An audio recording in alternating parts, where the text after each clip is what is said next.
Well, hello dear comrades, and welcome to this new episode where we continue our close readings of Slow Down by Kōhei Saitō. Today we start reading the second chapter on green Keynesianism. So let's review quickly what we have seen so far, which is summed up in the first paragraph of the chapter. So Saito says, in the previous chapter, we saw that capitalism is a system that exploits not just humankind, but the environment as well. Further, it fuels economic growth by shifting the cost of that development onto the periphery. As long as this externalization of costs runs smoothly, those of us living in the global north can enjoy rich lifestyles and avoid suffering the consequences of environmental crises. This is how we've been able to avoid thinking seriously about the true cost of our expensive lifestyle. So there you have the summary of what we saw last time. Capitalism exploits both human labor and nature. That exploitation takes the form of extracting value from labor and nature from a periphery to take it to the core. But of course, that extraction has costs and consequences. Normally, you would think that the core will have to bear them, since it is the core that is responsible for it. And all of this is for the benefit of the core, right? But in reality, capitalism shifts those costs and consequences back to the periphery. Otherwise you won't be able to make a profit. And so this process of shifting costs and consequences back onto the periphery is called externalization. And so this allows people living in the core to enjoy rich lifestyles while avoiding the suffering consequences of environmental crises caused by that rich lifestyle, by the extraction of value necessary for sustaining that lifestyle. They avoid it because those living in the periphery, humans like non-human beings alike, bear this suffering. And so this lifestyle that relies on the exploitation of the periphery is called the imperial mode of living. It's all great and all, but because people get to enjoy rich lifestyles at the expense of others. However, this cannot keep going on forever because the exploitation of the periphery, well, eventually leads to its exhaustion. At some point, there won't be any periphery to exploit, and thus the costs and consequences can be externalized anymore, and so they will hit the core. When that happens, those living in the core cannot pretend that their lifestyle isn't problematic anymore. If, according to Saito, nothing was done about this for the last 50 years or so, it's because the process of externalization makes the damages the core inflicts to the periphery invisible. People living in the global north could easily turn their heads because, well, everything bad destroying the planet and subsequently the lives of millions of people, all of that happens on a far away elsewhere, you know. But like Saito also says, this procrastination, well, it got a reality check. Now that the periphery is dying, we start feeling the burdens back home. Climate change is also affecting the core now, and so this means that we have hit an emergency point and we don't have a lot of time to react. We wasted too much time already in neglecting our responsibility in the damages we inflicted on the planet, and now we are close to the point of no return. If we don't act now, it will be too late. So the planet's temperature will continue to rise exponentially, and we don't have any means to stop it, resulting in the extinction of most life forms on the planet, including human beings. Now that we have become aware of the seriousness of the situation and how little time we have to act, the next measures that governments will take will determine the fate of humanity and also life on Earth. Currently, the possibility of implementing major unprecedented policies at the governmental level is being debated all around the world, and one plan has stood out. And it's a plan that inspires hope and expectation. We are talking of the Green New Deal, which is welcomed enthusiastically by intellectuals and politicians all over the world. Intellectuals like Thomas Friedman, Paul Krugman, and Jeremy Rifkin, they all call for its adaptation, while politicians like Bernie Sanders, Alexandria Ocasio-Cortez, and Yanis Varoufakis all include it in their programs and platforms when they run for office. So, what is this Green New Deal? Well, we're not going to the specifics because each politician proposes different versions of it, but there is an underlying idea that runs through all of those versions in politicians' platforms. In short, the Green New Deal, broadly speaking, involves large-scale public spending and investment in the promotion of renewable energy and electric cars. By creating stable, high-paying employment and therefore more effective demand, these measures are also meant to stimulate the economy. The expectation is that improved business conditions would lead to greater investment, which would spur the transition to a sustainable green economy. So, if you are versed in economic theory, you'd quickly see that this is Keynesianism. It's the kind of economics that was used during the 50s all the way to the late 70s in Europe, right before the introduction of neoliberal policies, and during the Great Recession of the 1930s in the USA. So it is called Keynesianism because it comes from John Maynard Keynes, the British economist of the first half of the 20th century, and who became known as the father of macroeconomics. He died in 1946, so right after the Second World War, but his economic model was already used in the USA by Frank D. Roosevelt as a countermeasure to the Great Depression that followed the crash of 1928, and so this was known as the New Deal. So Keynes published his major work, The General Theory of Employment, Interest and Money, in 1936, right in the middle of the economic crisis of the 1930s. And so in it, he sets out to rethink the causes of unemployment.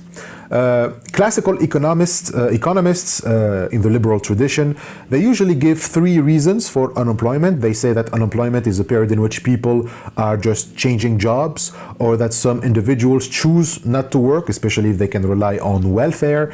But the most important and serious one is that unemployment occurs when wages are too high for employers to afford, and this would disrupt the balance of supply and demand in the labor market. According to the classical theory, the labor market naturally corrects itself. If wages are too high, they will fall, and eventually supply and demand will align again, bringing about full employment. This is why they argue that the state must not intervene, because artificial interventions such as government-imposed minimum wages or union resistance to pay cuts, they will always prevent this natural correction. And so the assumption here is that labor unions and welfare states, they would cause unemployment since they are tampering with the natural laws of the market. Keynes, however, strongly disagreed with this. In the 1930s, tens of millions of people were unemployed, 3 million in Britain, 15 million in the United States. So the numbers were too high to be explained by people changing jobs or by union interference, especially since the Depression had significantly weakened union power. Plus, Keynes argued that these economists who are, asking us to wait for the market to fix itself, well, they are kind of delusional, because what if it takes a very long time for the market to regulate itself? Maybe by that time, everybody will be dead, right? So Keynes proposed another reason for unemployment. He believed that the real cause was a lack of demand for goods and services. This is the core of Keynesian economics. Economic recessions are caused by a lack of demand. Keynes thinks that the GDP is primarily determined by aggregate demand, the total spending in the economy by households, businesses, and the state. And it is because there is demand that people produce and others buy, and so the GDP grows. In times of recession, what actually happens is that demand declines. People don't buy anything, and so no one buys anything. Since if no one buys anything, well, you end up with no one producing anything, and so there is no demand to meet. So when demand falls, production also slows, and so unemployment rises and a recession occurs. And no, we cannot wait for the market to fix itself here. He believed it was not acceptable to advise people to suffer through economic hardship in the hope that things would eventually naturally improve. What was needed actually was active government intervention to break the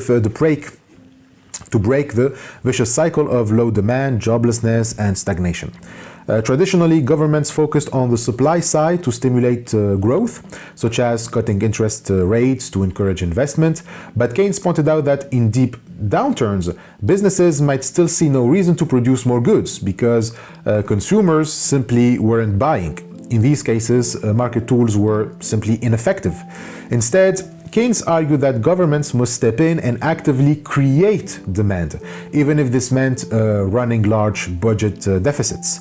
This could be done by borrowing money and using it to finance large-scale public works, such as building roads, railways, or other, infrastructure projects. And so these programs would provide immediate employment. They would inject money into the economy and create long-term benefits for private industry.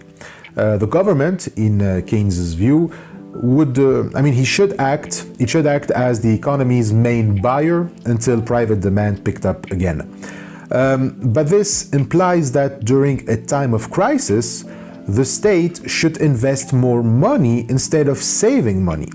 Many economists before Keynes, they say that the state and a household work in the same way. In your household, during a time of crisis, you cut spending. Same should go for the state. So if we follow this logic, Keynes' solutions would be a disaster. But Keynes disagrees. While this may be sensible for a household, it is disastrous at the national level, where reduced spendings only worsen the downturn.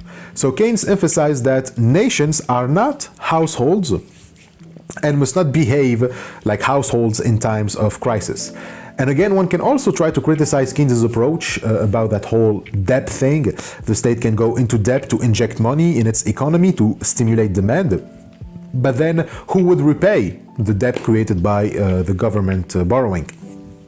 And so Keynes responded with his concept of the multiplier effect. When the state spends money on job creation, it saves on unemployment benefits, it boosts household incomes, it increases consumer spending, and it stimulates tax revenues. In turn, businesses profit and expand, generating even more tax income. And so these additional revenues can help pay off the initial debt, showing that public spending could ultimately pay for itself. And so these were the measures that FDR took with the New Deal to combat the Great Depression in the 30s.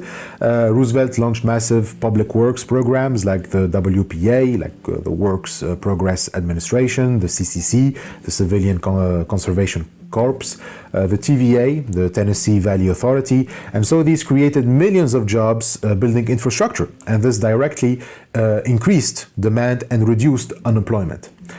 He also introduced a welfare state and support for workers and farmers through unemployment insurance, through minimum wages, through price supports and farm subsidies to stabilize income and consumption. And all of these measures, though they didn't end by themselves the Great Depression, they stopped the economic collapse. And then after the Second World War, European country, so Europe's post-war reconstruction, was guided by Keynesian economics, both in theory and practice. And so this period is also called the golden age of capitalism. You had public investment and planning by investing massively in infrastructure, housing, and industry. Universal healthcare, education, pensions, and social security were built across Western Europe. Governments pursued policies to guarantee jobs, including state employment and support for industrial sectors. And of course, you had the Marshall Plan, which was the plan by the US to help Europe reconstruct itself. While American funded, the plan followed Keynesian logic: inject capital to rebuild demand, to stimulate demand, to increase investment, and to jumpstart growth. Fast forward to the current climate crisis, similar policies are again introduced. So the Green New Deal is basically a demand for returning to how capitalism was doing before the neoliberal era, which proved to be inefficient to combat climate change. Faced with the repetitive climate disasters, the outbreaks of epidemics, but also of wars, it is clear that austerity measures, and these small governments, they cannot do shit. The crisis we face now cannot be solved by free market measures for the reasons we've seen in the previous chapter, so this requires strong government intervention and planning. So in chapter 1, we've seen that neoliberalism advocates for small government, and this is completely ineffective and inefficient. But that doesn't mean that we need to throw away capitalism altogether, but to regulate it through state intervention. So Keynesianism is back again, but this time not to combat unemployment, but climate change, hence the name a Green New Deal. Like we said in the quote, proponents of the Green New Deal want governments to intervene to stimulate demand or orient it towards renewable energy and non-polluting technologies. By doing that, you also manage to redirect the economy, since the economy is based on demand. You make demand about goods and services that are eco-friendly, and so since there is a demand in that area, invests will follow too. Companies and businesses would produce goods and services that will meet that demand, and so the goods and services will have to be ecological, just like the demand. An example is electric cars. Since the demand is now oriented towards cars that don't emit CO2, then businesses, if they wish to avoid collapsing, should respond to that demand by producing cars that don't emit CO2. So you create jobs and spendings, and so the economy is safe, while at the same time you reduce CO2 emissions. Everybody wins. This new environmental Keynesianism, a green Keynesianism, aims to accelerate investments in green infrastructure. However, is this solution better than the ones we looked at last time? Can a Green New Deal really save us from the Anthropocene and from climate change?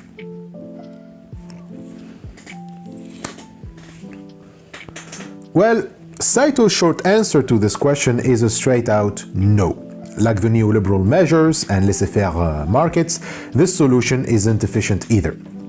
How? Well, let's start by addressing the views of a journalist for the New York Times who championed the Green New Deal like Nordhaus championed the carbon tax. We're talking about Thomas Friedman. So, Friedman presents the Green New Deal as not just an opportunity to combat climate change, but also an opportunity to make America great again through the Obama administration, an opportunity for the renewal of America. This is back in 2009, so we are still in the 2008 financial crisis, and Friedman sees in the Green New Deal the chance for the US to get itself out of the crisis and regains its hegemony on the world, both politically, economically, and also morally. He doesn't say it like that, of course, but that's what it is. Through economic reforms, the US can maintain its control on the world. He even says that a crisis is a terrible thing to waste. And so this is the most capitalistic thing you can say, trying to turn a crisis into a business opportunity and an excuse for further intervention in foreign affairs. So climate change, in his words again, is a national opportunity, a chance for the US to regenerate its economy, to restore its leadership, and reassert its moral values through a bold transformation towards sustainability. He believes that a green revolution, led by America, of course, and on its own terms, can revitalize America's economy and restore its global leadership. He argues that if America leads in developing clean technologies like solar, wind, smart grids, efficient buildings, etc., it will not only solve its own problems, like dependence on oil and economic stagnation, but also create technologies and models that the rest of the world will want to buy or emulate. And so this would restore American competitiveness and provide high-quality jobs, but also it would allow the US to reclaim a sense of moral purpose and civic responsibility. Because you see, Friedman believes that the reason why we got the 2008 economic crisis and the climate crisis is because we weren't responsible enough. We prioritized short-term thinking instead of long-term, but now hopefully we have learned our lesson and start thinking big picture. But by a return to longer-term thinking, responsibility and investment in public goods, like education, infrastructure, the environment, etc., which can be good things, the US can become the model for the rest of the world like it always pretended to be. So in the book, Hot, Flat and Crowded, this is the book by Friedman, he says that the only thing that is left for the US, and by that he means capitalism, is to achieve true sustainability. Friedman, the word is flat. He's not talking about the shape of the earth, but about globalization. After the fall of the USSR, globalization and advances in information technologies made the word flat, like they flattened the word, as in they made the word identical everywhere, and now everything can just, circulate in a straight line. There are no obstacles in our way to connect with others, since everyone is increasingly adopting the same lifestyle, and everyone can easily connect with anyone from miles away, or simply know about events that are happening on the other side of the globe the minute that they happen. So everything is made easy in a flat world, all right? So the word has become flat because technology, communication, and globalization have allowed billions of people, especially in developing countries like China and India, to compete and collaborate in the global economy in ways that were never possible before. And so this flattening has led to an explosion of middle-class consumers around the world who now demand the same energy-intensive lifestyle that Americans and Europeans enjoy, like cars, air conditioning, meat-heavy diets, consumer electronics, etc. But he warns that while this flattening creates opportunity, it also massively increases energy use and environmental strain. Billions of people entering the middle class means skyrocketing demand for resources and fossil fuels, unless we radically change how we produce and consume energy. And so this is what he means by a flattening of the earth. And so he argues that the only thing left for this system to be perfect is economic stability. If we manage to remove all the flaws in capitalism, then we will never have to lose those benefits. We will never see any obstacle rise again to prevent us from achieving our goals to cover all the space of the world. And so the ultimate flaw for Friedman is precisely climate change. Once we resolve it, there's absolutely nothing that can threaten our dreams of eternal economic growth and all the activities it allows us to enjoy. In other words, once we crack the ultimate code, we'll never have to live in a world that is not flat ever again. As one can see from the quote above, Keynesianism offers the hope that climate change might give us a golden opportunity for fostering more economic growth than ever before. Phrased another way, the green economic growth promised by green Keynesianism is the last stand for capitalism's ability to function normally.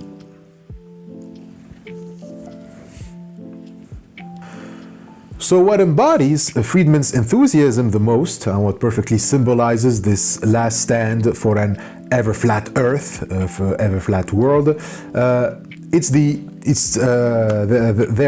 SDGs, the Sustainable Development Goals, which we already called the new opium or the new opiate of the masses in our introduction.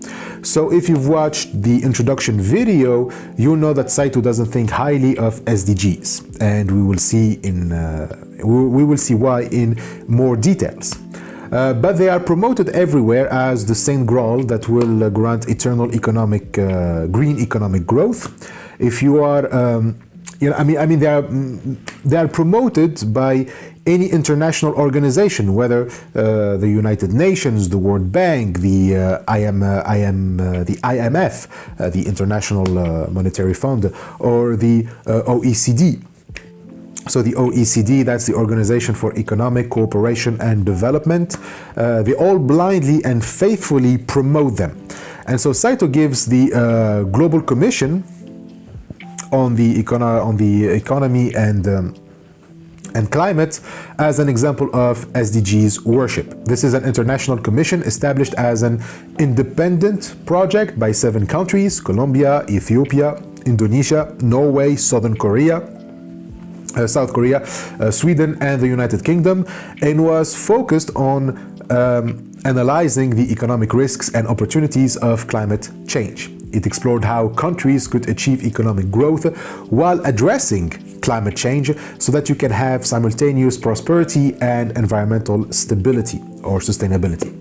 And so it released a report in 2018 called the New Climate Economy Report, Unlocking the Inclusive Growth Story of the 21st Century, from which Saito quotes, that sustainable development will be driven by the interaction between rapid technological change, sustainable infrastructure investment, and increased resource productivity. As its authors put it, we are on the cusp of a new economic era. So basically the whole report is SDG praises, because SDGs are attempts to turn climate change to our benefits. The point of SDGs isn't to combat climate change or to stop it or to eliminate it, but find in it opportunities for renewed economic growth, because climate change will force us into transitioning to more sustainable economies, thereby making even more profits. The point of an SDG is to tell you that with a green development, you'll make more money. Economies will benefit more if they rely on renewable energy rather than on fossil fuels. You'd make more money selling electric cars than cars that run on gas. And technically, this isn't false. I mean, it is true that green Keynesianism would spur further economic growth, since it will force us into producing new goods and services. The electric cars, the solar panels, quick charging batteries, along with the development of biomass energy, etc. All of these things need to be produced. And likewise, the state will create jobs because it too needs green infrastructures. So the already existing ones need to be overhauled completely. They need to be repaired, changed, and replaced by sustainable ones. This requires job creations and more sustainable financial investments. Now that we won't be limited by natural limits because we crack the code, we can invest indefinitely, since none of our investments will have negative consequences for the environment or lead to shortages of the resources needed for those investments. We may run out of fossil fuel, but we can never run out of sun power, for example. So the large-scale economic shifts that green Keynesianism implies would mean more economic growth, not less. So what we are aiming at is precisely that with green Keynesianism we would get more growth and without the negative consequences or negative impacts on the environment. So what are we waiting for? We have the goose that lays the golden eggs. But Saito, well, he remains skeptical. He asks, is this type of growth really compatible with the planet's limitations? Does sticking a green label onto the hunger for unlimited growth really guarantee that it won't eventually overrun the ability of the planet to satisfy it? So that's the problem we need to examine. Green Keynesianism pretends that through SDGs we can have unlimited growth without worrying about planet boundaries anymore. This is what SDGs need to prove, that we won't put a heavy burden on the planet anymore to the point where it is exhausted. Is it possible? Well, you can guess Saito's answer. It's going to be a no. But to understand why Saito says no, we need to understand the concept of planetary boundaries. A planetary boundary is a very simple concept. It's a line where you cannot put a further burden on the environment because you will exhaust it. It's a limit to never exceed. So if green Keynesianism is to be taken seriously, it needs to prove that SDGs will never exceed that limit. Saito is going to argue that they all do, because for him, any program that seeks to maximize economic growth is bound to exceed those limits. So the main theorist he relies on is the Swedish environmentalist scholar Johan Rockström. He and his research team, they came up with the concept of a planetary boundary in 2009. And so let's read Saito's definition from Rockström. He says, the planetary system is supported by the innate resilience of nature. But if burdens above a certain limit are placed on the system, this resilience is lost, and the possibility arises that abrupt, irreversible, and destructive changes will occur, such as the melting of the polar ice caps or the mass extinction of plants and animals. These are known as tipping points. Perhaps it goes without saying, but passing these tipping points would spell disaster for humanity as well. Okay, so I think that's clear. A planetary boundary is a limit beyond which nature's resilience breaks. Nature goes under a lot of pressure, but generally the pressure that it goes under doesn't get to the point where it disrupts its metabolic interactions. We'll explain what a metabolic interaction is in our video on Marx's eco-socialism in 2 weeks normally. But basically, it means the harmonious or balanced interaction with all of nature's constituents, from simple individual life forms to entire ecosystem to the climate. And it is thanks to those metabolic interactions that life is possible, enjoyable, and even sustainable. If nature can no longer, under the pressure to maintain those metabolisms, it can no longer maintain them, it will undergo changes that are abrupt, irreversible, and extremely destructive, which leads to mass extinctions. So the growing temperatures from CO2 emissions is an example of a pressure that nature won't be able to endure much longer. We see that its resilience is growing weaker as the ice poles are melting. Nature cannot prevent that from happening, it's not resilient enough for that, and so the melting of the polar ice caps will be one of those irreversible damages. So a planetary boundary is a tipping point beyond which disaster awaits. Human beings need therefore to exist within an era below that tipping point. If we go beyond it, human existence will be at agony. It will be in agony. And thankfully, Rockstrom has identified those tipping points. We have 9 tipping points or 9 planetary boundaries. Saito writes, Rockstrom has defined the limits within which humanity can continue to enjoy a stable existence, mapping out the thresholds demarcating 9 sectors of planetary resilience. These 9 sectors include climate change, loss of biodiversity, biochemical flow of nitrogen and phosphorus, land system changes, fresh water use, ocean acidification, ozone layer depletion, atmospheric aerosol loading, and pollution by chemical substances. These are planetary boundaries. Rockstrom proposed a plan by which humanity can continue to develop and thrive in a stable manner as long as these boundaries are respected. So to put it simply, Rockstrom argues that human beings can enjoy any kind of lifestyle they wish. They can develop an economy if they want.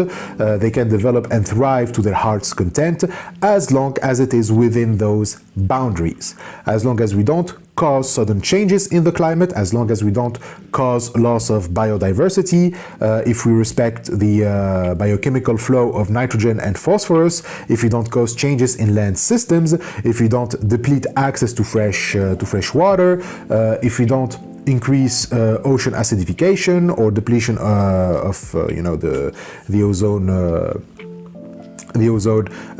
layer, if we don't if you don't alter the atmospheric aerosol loading, and if we don't pollute too much by chemical substances, well, as long as we don't go beyond those tipping points, we should be okay. So naturally, for any SDG to be efficient, it has to respect those limits. They become the target values behind economic actions and goals. So now the question becomes, can SDGs really respect those boundaries? Well, the thing is, according to Rockstrom, we have already gone beyond 4 tipping points out of the 9 because of our economic activities. 4 tipping points have already been screwed. We've been so determined in conquering nature that we already caused irreversible changes to the Earth's environment. And so these points are climate change, biodiversity loss, global land cover change, and nitrogen overload and the freshwater part of the phosphorus boundary. This is in a book he co-authored with Matthias Klum. in 2015 called Big Word, Small Planet, Abundance Within Planetary Boundaries. In the section Where Do We Go From Here of Chapter 2, he notes that to remain within the climate change boundary, the monthly average concentration of CO2 levels in the atmosphere must never exceed 350 ppm, and we are at 399. Okay, we are almost at 400. Last time we've been close to 350 was in 1968, and it has climbed steadily every year by an average of 1.4 ppm. About the nitrogen overload, we are releasing vast quantities of nitrogen into the biosphere because of our commercial fertilizers for modern agriculture. And the amounts far exceeded the required amount to stay within the boundary. Like, to return to the steady amount, we need to cut nitrogen production by more than 2/3. We've been releasing since the 1990s 150 megatons of nitrogen per year when the boundary requires no more than 44 megatons per year. The reason why we should worry about nitrogen overload is because the introduction of nitrogen in lakes, rivers, and wetlands, because nitrogen causes drops of oxygen in water. When excess nitrogen, mainly in the form of nitrates or ammonia, enters a water body, often from fertilizers or sewage, it stimulates alga blooms. And when those alga die, they sink and they decompose. It is that bacterial decomposition that consumes oxygen, leading to hypoxia, meaning low oxygen, or anoxia, no oxygen. In excess, the water becomes a dead zone for fish. And so this is happening, for example, in the Baltic Sea, where about 1/6 of the water is now a dead zone with low oxygen content. For the changes in land, the planetary boundary requires that we keep 75% of the Earth's forests to cover forest cover to safeguard the planet's resilience, but we have cut down so much of the tropical rainforest and temperature and boreal forests that temperate and boreal forests that only about 60% of Earth's original forest cover remains. About biodiversity loss, well, we're kind of in a 6th mass extinction, which is certain to cause massive and permanent changes in the functioning of the Earth's ecosystems. These losses are tragic because, unlike other planetary boundaries, they are irreversible. A lost species cannot be brought back, so it's obvious that we are way past that boundary. As for the remaining ones, even if we are still within the safe zones, we are dangerously and rapidly approaching the limits. And not just that, but planetary boundaries, they interfere with one another. They interact with one another. If we exceed one, then that excess can launch a series of events that will accelerate the transgression of others. A transgressed boundary will drag others with it. And so this also means that planetary boundaries are constantly moving and are not permanently fixed goals. The transgression of one can also lower another boundary, so they cannot be managed one at a time. We need to look at them as a comprehensive package that operates a bit like, the Three Musketeers, okay? One for all and all for one. So we cannot just say, let's just focus, for example, on staying within just the boundaries that we are transgressing, but we need to stay within the safe operating space for all of them. So already we have entered into the danger zone, as Rockstrom and Klum call them. A danger zone is when you cross a threshold, a planetary boundary, and you cannot exclude or ignore that transgressed limit. We cannot afford to neglect the loss of biodiversity, for example, because that will lead to our extinction as well. So when we consider the Green New Deal, we need to take this into account. Applying the Green New Deal isn't to say that we need green Keynesianism to avoid transgressing planetary boundaries. We need to apply it in a context in which also 4 boundaries have already been breached.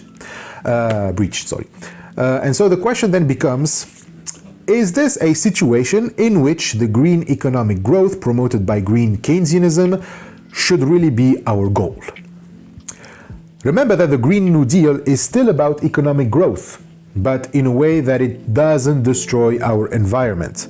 But Saito argues, given that the environment had already undergone irreversible damage and this damage is likely to accelerate the process, can we really take seriously a plan that still puts economic growth as the goal? Or maybe it's too late for that. Well, Saito doesn't think so. He doesn't think that it is...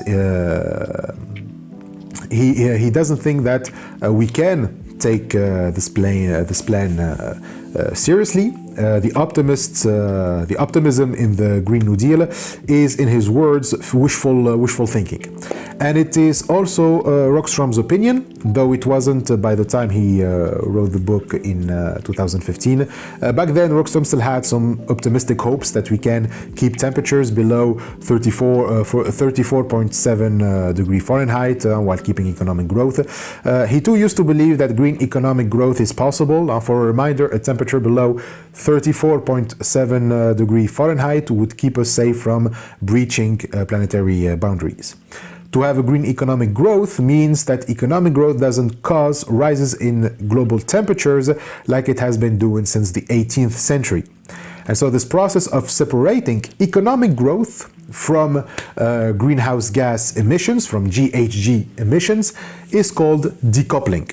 And it is what Rockstrom and many others were hopeful for. Already in the book in chapter 8, section Power Up, the book by Rockstrom, Rockstrom and Klum. He talks about how Sweden successfully decoupled its economy. However, in 2019, Saito says that Rockstrom published an article where the optimism is nowhere to be found. The article is called Green Growth is Wishful Thinking, We Must Act. And now, unfortunately, that article hasn't been translated. There's only the title. Only the title was in the book's translation. But when you go to note 31, which is the footnote that references the article, you'll find that it is in Swedish. But Saito agrees with Rockstrom that this is wishful thinking, and he argues why Rockstrom started to doubt that decoupling is possible. First, when he says that Sweden has successfully decoupled its economy, that's again the Netherlands fallacy. For a reminder, the Netherlands fallacy is when you see a rich country reducing its emissions and you think it's less polluting than a poor country or a developing country, when in reality that rich country simply shifted the burden of its pollution onto the poor countries. It's like the underdeveloped countries are polluting for the developed ones, since most economic activities in the southern countries are conducted for the benefit of the northern countries. Also, Saito gives the reasons for Rockstrom's skepticism, that is, even if we succeed in decoupling the economy completely and convert to a carbon-free society, that goal is reachable within the next 100 years, which means that it would be too late. The planet will be uninhabitable by then, since all planetary boundaries will have been breached before we hit the zero emission goal. Instead, he says that humanity's destiny lies in whether we will be able to effect sufficient absolute decoupling to stop climate change within the next 10 to 20 years, not 100. And we'll come back to that word, sufficient. So this is why even someone like Rockstrom has accepted that the idea of fostering green economic growth through decoupling is nothing more than wishful thinking. It's impossible to effect an absolute decoupling of sufficient scale to reach the goal of keeping global temperatures below 1.5 degrees Celsius. That is the 34.7 degrees Fahrenheit mark. And the reason why it's impossible is because of a dilemma that haunts any decoupling attempt, which we will see in a minute. But for Rockstrom, he arrives at the conclusion that it is going to be either one or the other, either the environment or growth. He proposes to the public that it must choose between two mutually exclusive actions: continuing economic growth or keeping global temperatures from rising more than 34.7 degrees Fahrenheit. To put it in slightly more technical language, Rockstrom concludes that decoupling economic growth, even when adjusted to meet the 34.7 degree Fahrenheit target and the environmental burdens of such growth, is in reality extremely difficult. In other words, there is no such thing as a green economic growth, and we will see why with the dilemma of decoupling. So let's start by looking at the definition of decoupling offered by Saito. He writes, normally, economic growth increases burdens on the environment. Decoupling is the attempt, through new technologies, to sever the link between economic growth and increases in environmental burden. In other words, it's an effort to find ways to grow the economy without worsening the impact of that growth on the environment. In the case of climate change, this means decoupling technologies that would support economic growth while reducing carbon dioxide emissions. So that's the definition I've also given a minute ago. Decoupling is separating economic growth from its negative impacts on the environment. An example is the things that people have in northern countries, which technically make people's lives easier to some extent, but put a huge burden on the environment. The large-scale consumption of cars and housing, the creation of infrastructure like power plants and power grids, etc. So these things spur economic growth, but it also leads to huge increases in their carbon dioxide emissions. Decoupling means that we can keep those things because they are spurring economic growth, but without the emissions. And so this is the most important thing. Decoupling is an attempt to keep those things. It's to find equivalence to those things so that the quality of our lives doesn't decrease. And I'm putting quality between quotation marks for a purpose to suggest its illusory aspect. I will explain that when we get to the chapter of scarcity and abundance, but for now, the important thing to remember is this. What we want is keeping our cars. We just don't want them to emit GHG in the atmosphere. It is precisely trying to keep living as we do right now.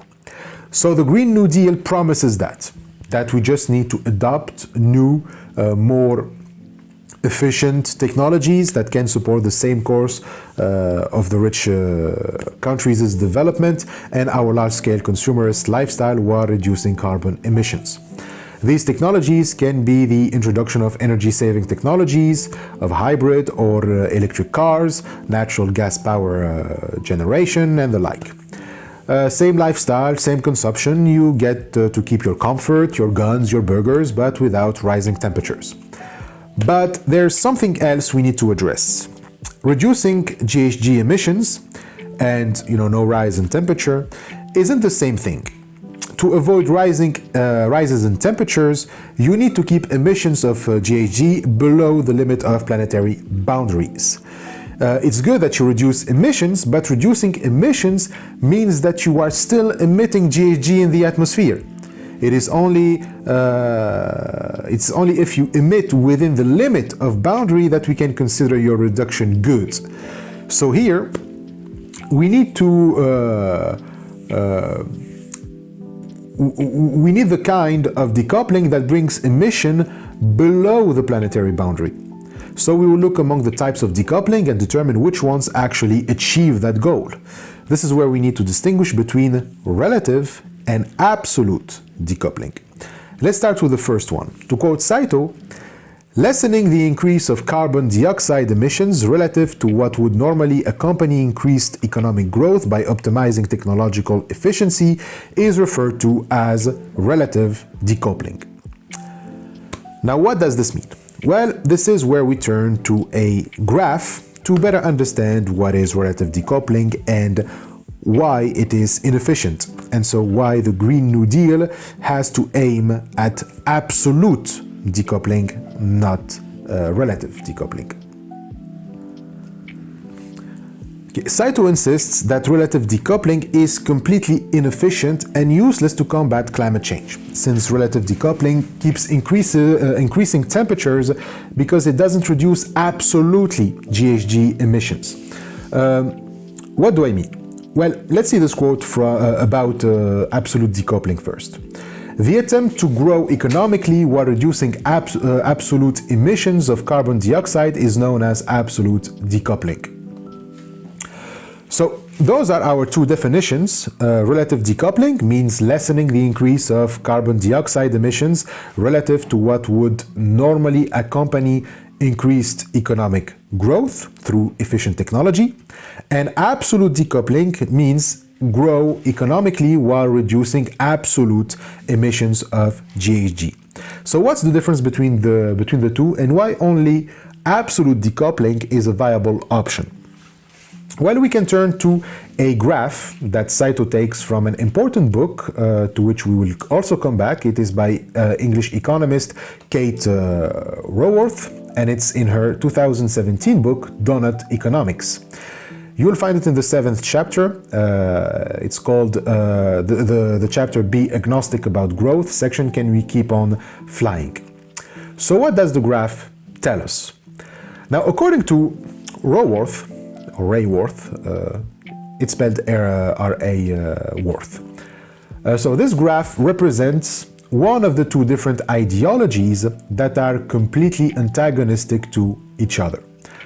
One is the view that says that economic growth is a necessity and under no circumstances it can be abandoned or undermined. The other is a view that says the opposite. So Raworth illustrates these two attitudes with a metaphor. Imagine we are on a plane and some passengers call the first option. They want the plane to keep flying and keep gaining altitude. These are the keep on flying passengers. Economic growth is still necessary and it must be possible. The best representative of this view is a college economy professor of hers. She had when she was a student, and when she bumped into him, this is an anecdote from the book, when she bumped into him at a university reunion, she asked him if he believes that economic growth can go on forever. And he answered right away with yes. But not just that it can, but it must go on forever. It has to continue forever. Or more exactly, it has to be possible forever. But she also gives other economists who think that economic growth is an absolute necessity. Some even argue that without growth, you cannot have democracy. It's ever-growing incomes that foster greater opportunity, tolerance of diversity, social mobility, commitment to fairness, and dedication to democracy. So economic growth must also continue no matter what, because the alternative's cost is too high. I mean, the cost is democracy at this point, right? But there is the other side of the plane, with passengers saying that we have to land the plane, if not to embrace for impact. And so these are the prepare for landing passengers. The economic growth is no longer possible, and so it cannot be necessary. And Saito is obviously in the latter. But the graph here represents the first passengers, the keep on flying ones. What they want is for GDP to keep growing, and so that's the dark line. As for the fragmented lines, they represent three very different possible pathways of resource use. I should warn you that Saito changed a few things from Raworth's graph. Saito calls the fragmented lines the amount of CO2 emitted by relative and absolute decoupling, while Raworth says that it's about resource use, but it's the same thing. Okay, it's about efficiency. Relative decoupling means that you can achieve the same amount of economic growth by using less resources. That's what it means to be efficient. You get the same results, but at a lesser cost, which means that economic growth has increased. If you have two different years where you had the same outputs in terms of GDP, but the second year you used less resources, then you actually have a bigger GDP than the previous year. So of course you're going to technically emit less CO2 than you did the previous year, since you used less resources for the same result. But that's not actually true. You actually emitted more than the previous year. Like, your decoupling was only successful relatively to how much resources you'd have used and CO2 you'd have emitted if you relied on an old technology. So you can say that by adopting a new, more efficient technology that allowed you to have the same economic results but at a lesser cost, you emitted less than the years where you didn't use that technology. Problem is, this decoupling is simply relative to that technology. It just says that without that new technology, you would have emitted more this year. It doesn't mean that you actually emitted less than the year before.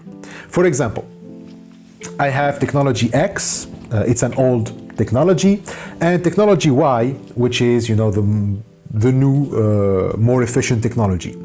Technology X emits, let's say, 100 whatever unit of GHG, and it increases proportionally with my GDP. My GDP today is at, 100 units of whatever. We'll keep it simple. So next year, let's suppose that I managed to double my GDP, and so from 100 I got to 200 whatevers, and I used technology X, the old one for that. My emissions have also doubled, and so I emitted 200 units of GHG. But if I used technology Y, my emissions would be at 150. Now I emitted more than the previous year in relation to the GDP. A decoupling has occurred, even though I am still emitting GHG and emitting more. Just because I could have gotten GHG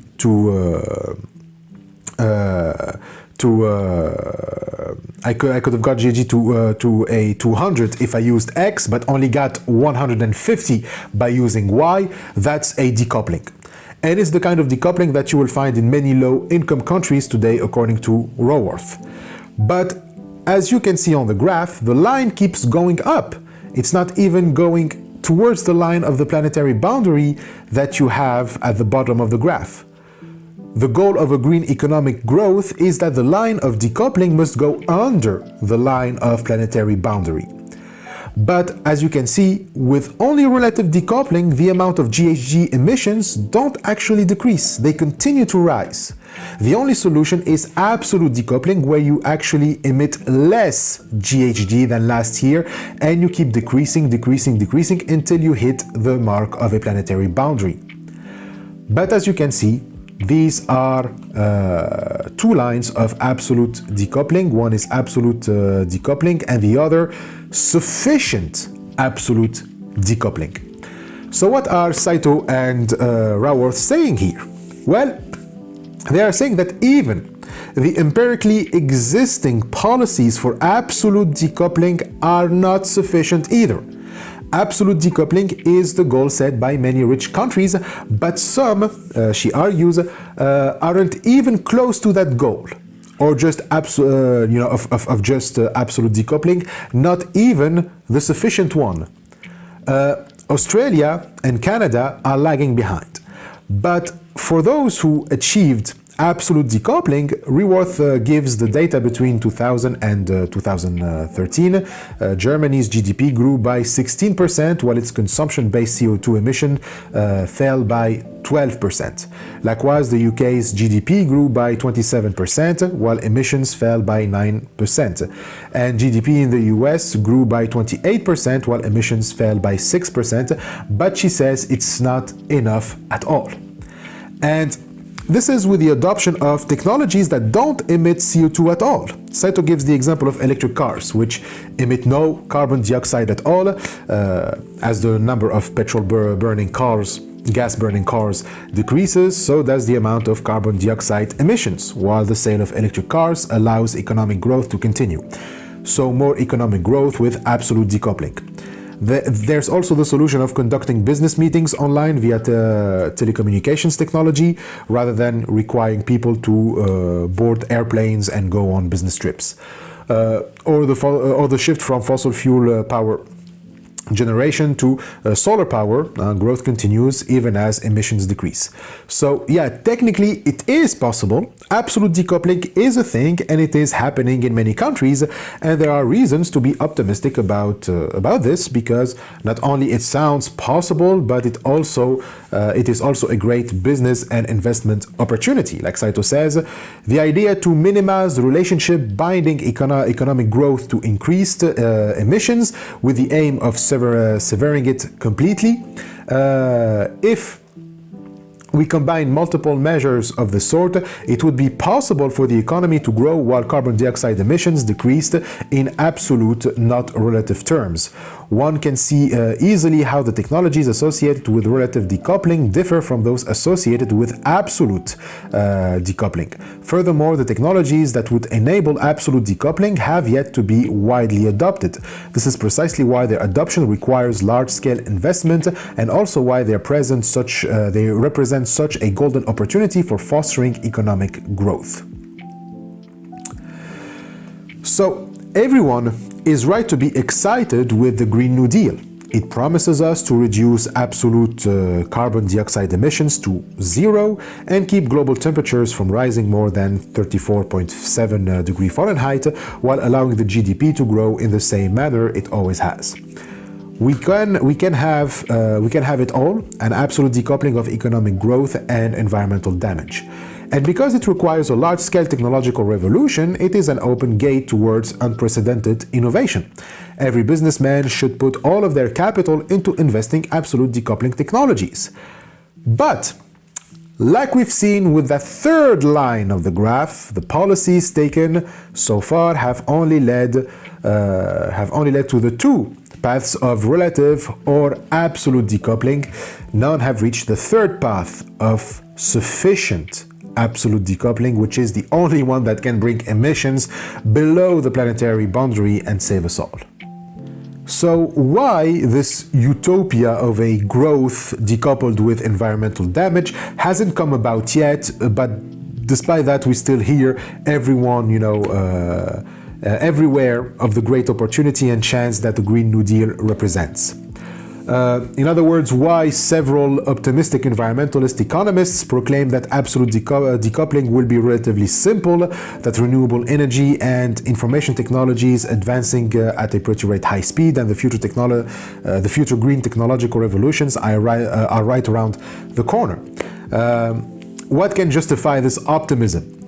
An example can be found in note 32, where Saito mentions the essay Prosperity with Growth, Economic Growth, Climate Change and Environmental Limits by Cameron Hepburn and Alex Bowen, which you can find in the 2013 Handbook on Energy and Climate Change.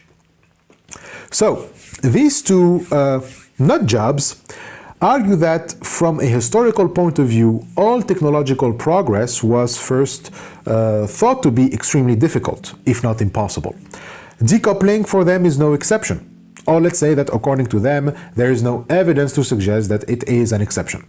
They use the famous Moore's Law to argue for this. Moore's Law is a prediction about the pace of technological progress, especially in computing. It was first articulated in 1965 by Gordon Moore, the co-founder of Intel. And he observed that computers become twice as powerful or fast or capable every couple of years at the same or lower cost. So if at first the technology seems unpractical to large-scale implement due to its high cost, eventually you'll find ways to make it more powerful at lower costs. The problem is Moore's Law, which mainly applies to computers, doesn't seem to apply to renewable energy, like for example solar panels. I mean, the cost is going down while production of power doubles every year, but that's not fast enough to say that this obeys Moore's Law. In the case of computing progress, the rapidity of progress and the decrease of cost is 18 times higher than with the solar photovoltaics industry, which means that decoupling isn't happening fast enough to be significant. Yet Hepburn and Bowen attribute this not to the flaw of Moore's law or to decoupling being not a viable option, but to the lower levels of research and development expenditure on solar PV. The government isn't encouraging research enough, that's why. If they put more money into it, we'll get there. We'll make decoupling respond to Moore's law, so don't lose hope in absolute decoupling. For them, it's still too early to rule out absolute decoupling because we still have research to do before that. They say that although absolute decoupling of GHG emissions from economic output appear very challenging from, the vantage point of 2012, the year in which they produced this paper, it may appear by 2050 to have been a relatively easy challenge.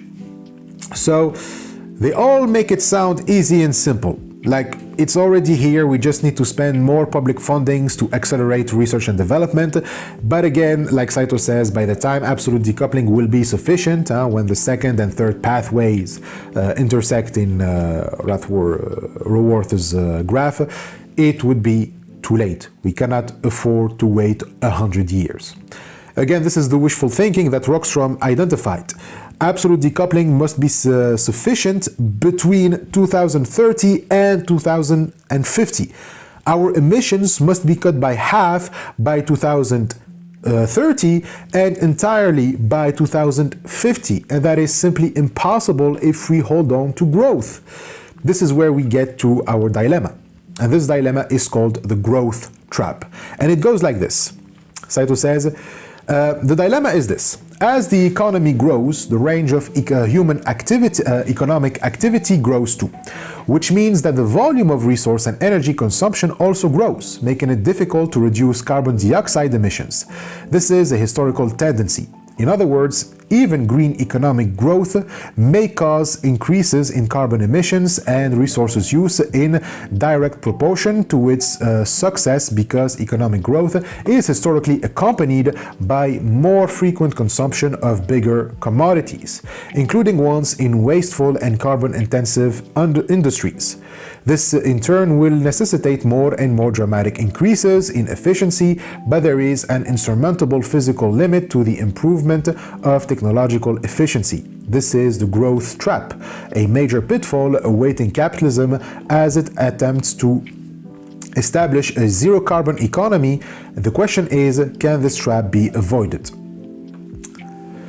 To give the rapid answer, no. The growth trap cannot be avoided, and that's why growth itself won't ever let you reach below that planetary boundary line. We need to understand that GDP growth, in order to maintain what we call the imperial mode of living, requires a sustainability of 2 to 3% every year. But to maintain a growth of 2 to 3% in an absolute decoupling paradigm, you need to reduce by 10% your emissions every year. We have seen with Raworth's data that even the richest countries in the world barely manage to reduce their emissions by 10% on a period of 13 years. How can you expect that we will be able to reduce our emissions by 10% every year with economic growth? What Saito is saying with this trap is, since what we aim at is economic growth, which continues exponentially, as growth continues, then the number of human activities too are going to increase, which also means that we are going to need more and more energy to consume. If you think that all of the energy that we will need is going to always be renewable energy, then you're a fanatic. There's no way that we will always stumble on green energies to meet the demand of an exponential economic growth. Again, the world has physical limits. It is impossible to have an economy that keeps indulging in the imperial mode of living and our large-scale consumption without emitting huge amounts of CO2, way beyond the planetary boundary. By essence, economic growth means more energy consumption, and there is no unlimited green energy. Even if we find the miracle technology or energy with no strings attached, there is no way it can indefinitely and eternally sustain our way of life and spare our human activities their environmental impact. Growth is a vicious circle that is going to trap your absolute decoupling line within it, and you will never be able to break free to reach that below the planetary boundary. The curve will always be asymptote. You can make it closer to the boundary, but it will never intersect with it, let alone go beneath it. To put it simply, growth requires an increase in human activity, which requires more energy consumption, which will ultimately lead to increases in CO2 emissions, or at least non-efficient reductions. So, if we follow Rockstrom's argument in his 2019 article, the sensible thing to do is to abandon growth altogether, which is what Saito is for. As he says about why we should give up on growth, the reason is simple. If we give up on growth and allow the scope of the economy to contract, reaching our carbon dioxide emission reduction goals will be easier. This is the one decision we must make if we want to halt the destruction of the global environment and sustain the conditions necessary for humanity to thrive. There. If you want to reduce carbon emissions below that boundary line, the only way is to erase that GDP curve and think about post-growth futures and alternatives. Now, of course, if we accept that, we are not done yet, because, of course, capitalism isn't going to give up that easily. It will face us with a second trap called the productivity trap. Like the growth trap, this one also pushes us to increase human activities, therefore back to square one. In note 33, Saito gives Peter A. Victor's book Managing Without Growth as a reference to explain what is the productivity trap. He specifically refers to page 15, but in the second edition of the book, so the 2019 edition, unfortunately, I only have the first edition, which came out in 2009, and page 15 of the first edition doesn't talk about the productivity trap. Instead, it just reviews debates about economic growth since the 1950s between those who criticize economic growth, such as Galbraith, Mission, and Schumacher, and those who keep championing growth like Beckerman and Arendt. So H.W. Arendt, not Hannah Arendt. This is another Arendt, and it's spelled A-R-N-D-T. So no E in this guy's name. And so they are particularly emphasizing their belief in the price mechanism and technological optimism. So probably in the second edition, Victor makes a summary of the productivity trap, but in the first edition, he talks about it in chapter 9 and 11. To explain what that is, we need to understand the argument of those in favor of growth. They say that what is destroying the planet is the plundering of its resources in order to boost the GDP. But the best way to boost it is by reducing the costs while increasing productivity. You increase productivity by using less resources, so if we increase productivity, then we won't have to plunder as much resources as we do now. Since more growth equals more productivity, then more growth equals less use of resources, which means less environmental damage. It's a win-win situation, except no. Victor argues that increases of productivity isn't going to put less burden on the environment. Their whole logic is flawed. And what he argues for in his book is human economies are overwhelmingly the regenerative capacity, they are overwhelming the regenerative capacity of the planet even more with productivity. And so long-term economic growth is unfeasible and especially in advanced economies undesirable. Instead, he argues that managing without growth is a better alternative. But we have to explain why productivity leads to increases in environmental damage, and it's because of unemployment. in both chapter 9, section 1 and 11, in chapter 9, section 1 and chapter 11, section 6, which is titled Productivity, he gives the following argument. He says the productivity trap is linked to costs of production. In capitalism, you always try to raise the workforce's productivity, meaning that you look for ways that your workers can produce more stuff with the same labor or importantly less. So if your productivity rates go up, which is good because you produce more at lower costs, your rates of unemployment also go up since you have to fire some of your workforce. Okay, workforce is also a resource. Now, you can say that it's not an issue because since we are producing more with less efforts, those who are laid off can have access to that surplus, right? Well, no, because we are in capitalism here. Having access to resources and products is conditional. You need to buy them. But to buy, you need to have money, which means that you need to have a job. So as Saito says, capitalism also makes it impossible for the unemployed to live, and politicians hate high unemployment rates. For this reason, there's a huge amount of pressure for the economy to keep expanding indefinitely so as to maintain the rate of employment. This is why a raise in productivity results in the expansion of the economy. This is the productivity trap. So first, the unemployed become incapable of living in the literal sense. Having no source of income, they are forced to starve to death. So in order to avoid that, well, they are forced into looking for a job. At the same time, politicians, like we saw in the quote, don't like unemployment rates because first they have to pretend that they hate it in order to get votes. They have to pretend that if that unemployment worker votes for them, they will get him a job, so he can go and buy the stuff that is already there and can save his life. And second, they don't like unemployment rates because they simply hate people who are not toiling under the orders of anyone, of someone else. And of course, someone who is unemployed is a potential for exploitation that is being wasted. So we need to find him quickly an activity to squeeze more value out of his ass.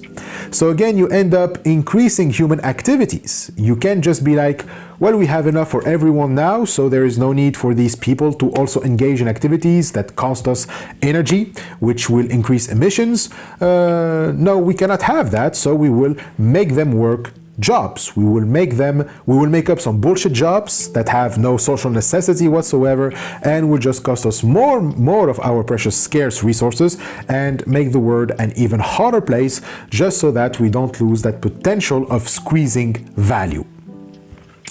Again, this isn't a bug in capitalism, it's an essential feature of it.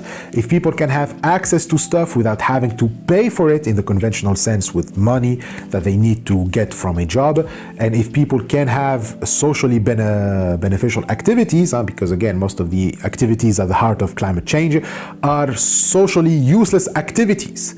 If we have those conditions, those two conditions, then capitalism will die. That's why instead of saying we have enough for everyone, so let's just redistribute resources equally, we say let's make up some useless, let's come up with some useless made-up jobs that are, of course, going to cost us resources and emit more CO2, just to have people buy what they need. That way we can make even more money. And it's not just like that. In the way I'm presenting it, because I'm a bit cynical here, it's like capitalists want things to go this way. But although that's true, they're actually forced to do things like that to avoid unemployment. When productivity rises, unemployment rises. And to avoid that, you need to boost the GDP, way more than what it should have been with the initial raises of productivity. You need economic growth to be big enough to absorb new and displaced workers. Victor emphasizes that in capitalist frameworks, higher productivity without simultaneous GDP growth leads to job loss. So if you want to raise productivity, you need to do it so that growth gets so big that it can afford to provide jobs for those you fired when you increased your productivity. In other words, economic growth calls for more economic growth. That's why raises in productivity aren't the solution, and why Victor insists that we should slow down productivity. We should make people work less, way less hours than they do. And of course, you also need to give free access to resources. That way you avoid forcing people into having to do long hours just to afford those resources. If we say if you say we'll reduce the working hours, some workers can be opposed to these measures because less work can mean smaller pay, so their access to resources depletes. That's why it is a trap from which you cannot leave. Growth and productivity basically blackmail you into feeding them more and more resources, whether labor force or natural resources. So capitalism essentially leads to both growth and productivity traps. And as Saito says, capitalism cannot escape the productivity trap, which means it cannot wean itself off its dependence on economic growth. This is why even if we were to put in place measures to combat climate change, we would end up falling into the growth trap, resulting in further increases in resource consumption. This is also why scientists are beginning to sense capitalism's limits. Now, at this point, Saito is aware that many won't be convinced. After all, we've been so habituated to this myth that growth is necessary, like Raworth was saying. Most of us are keep on flying passengers, and we are reluctant to consider positions like Saito's. But then it means that we also have to believe in absolute decoupling. But like we said many times, it's an illusion. And Saito is going to provide some empirical evidence to show why, to show how difficult absolute decoupling is to achieve. Again, decoupling only makes sense when there is growth. If you abandon growth, there is no point in decoupling. It's separating growth from environmental damage. After all, that's decoupling, separating growth. So it's about growth, okay? If you no longer seek growth, well, there's no decoupling, the decoupling necessary. So for Saito, it is so difficult that it is simply unrealistic to opt for it. And here his reference is from the famous British environmental economist Tim Jackson in his Prosperity Without Growth, which we already mentioned in the introduction. So this is from the second edition of Jackson's book on page 89. That's in the 5th chapter, The Myth of Decoupling, the section Relative Decoupling in Historical Perspective. So according to Jackson, the OECD, the developed countries, they have improved the efficiency of energy consumption since the 1980s dramatically. That means that they consume less energy or use less resources to produce more value. And Saito says that, according to Jackson, countries like the US and the UK have made a 40% improvement here. Jackson doesn't say 40%, but that the energy intensity of the US economy is about half what it was in 1980. So that means that the US consumed only about half of what it used to consume in the 1980s in terms of energy. That means that that OECD countries are not just winning the relative decoupling game, since the percentage of their real GDP taken up by energy consumption has significantly decreased. They are also, like we said, reducing their emissions altogether, so also absolute decoupling.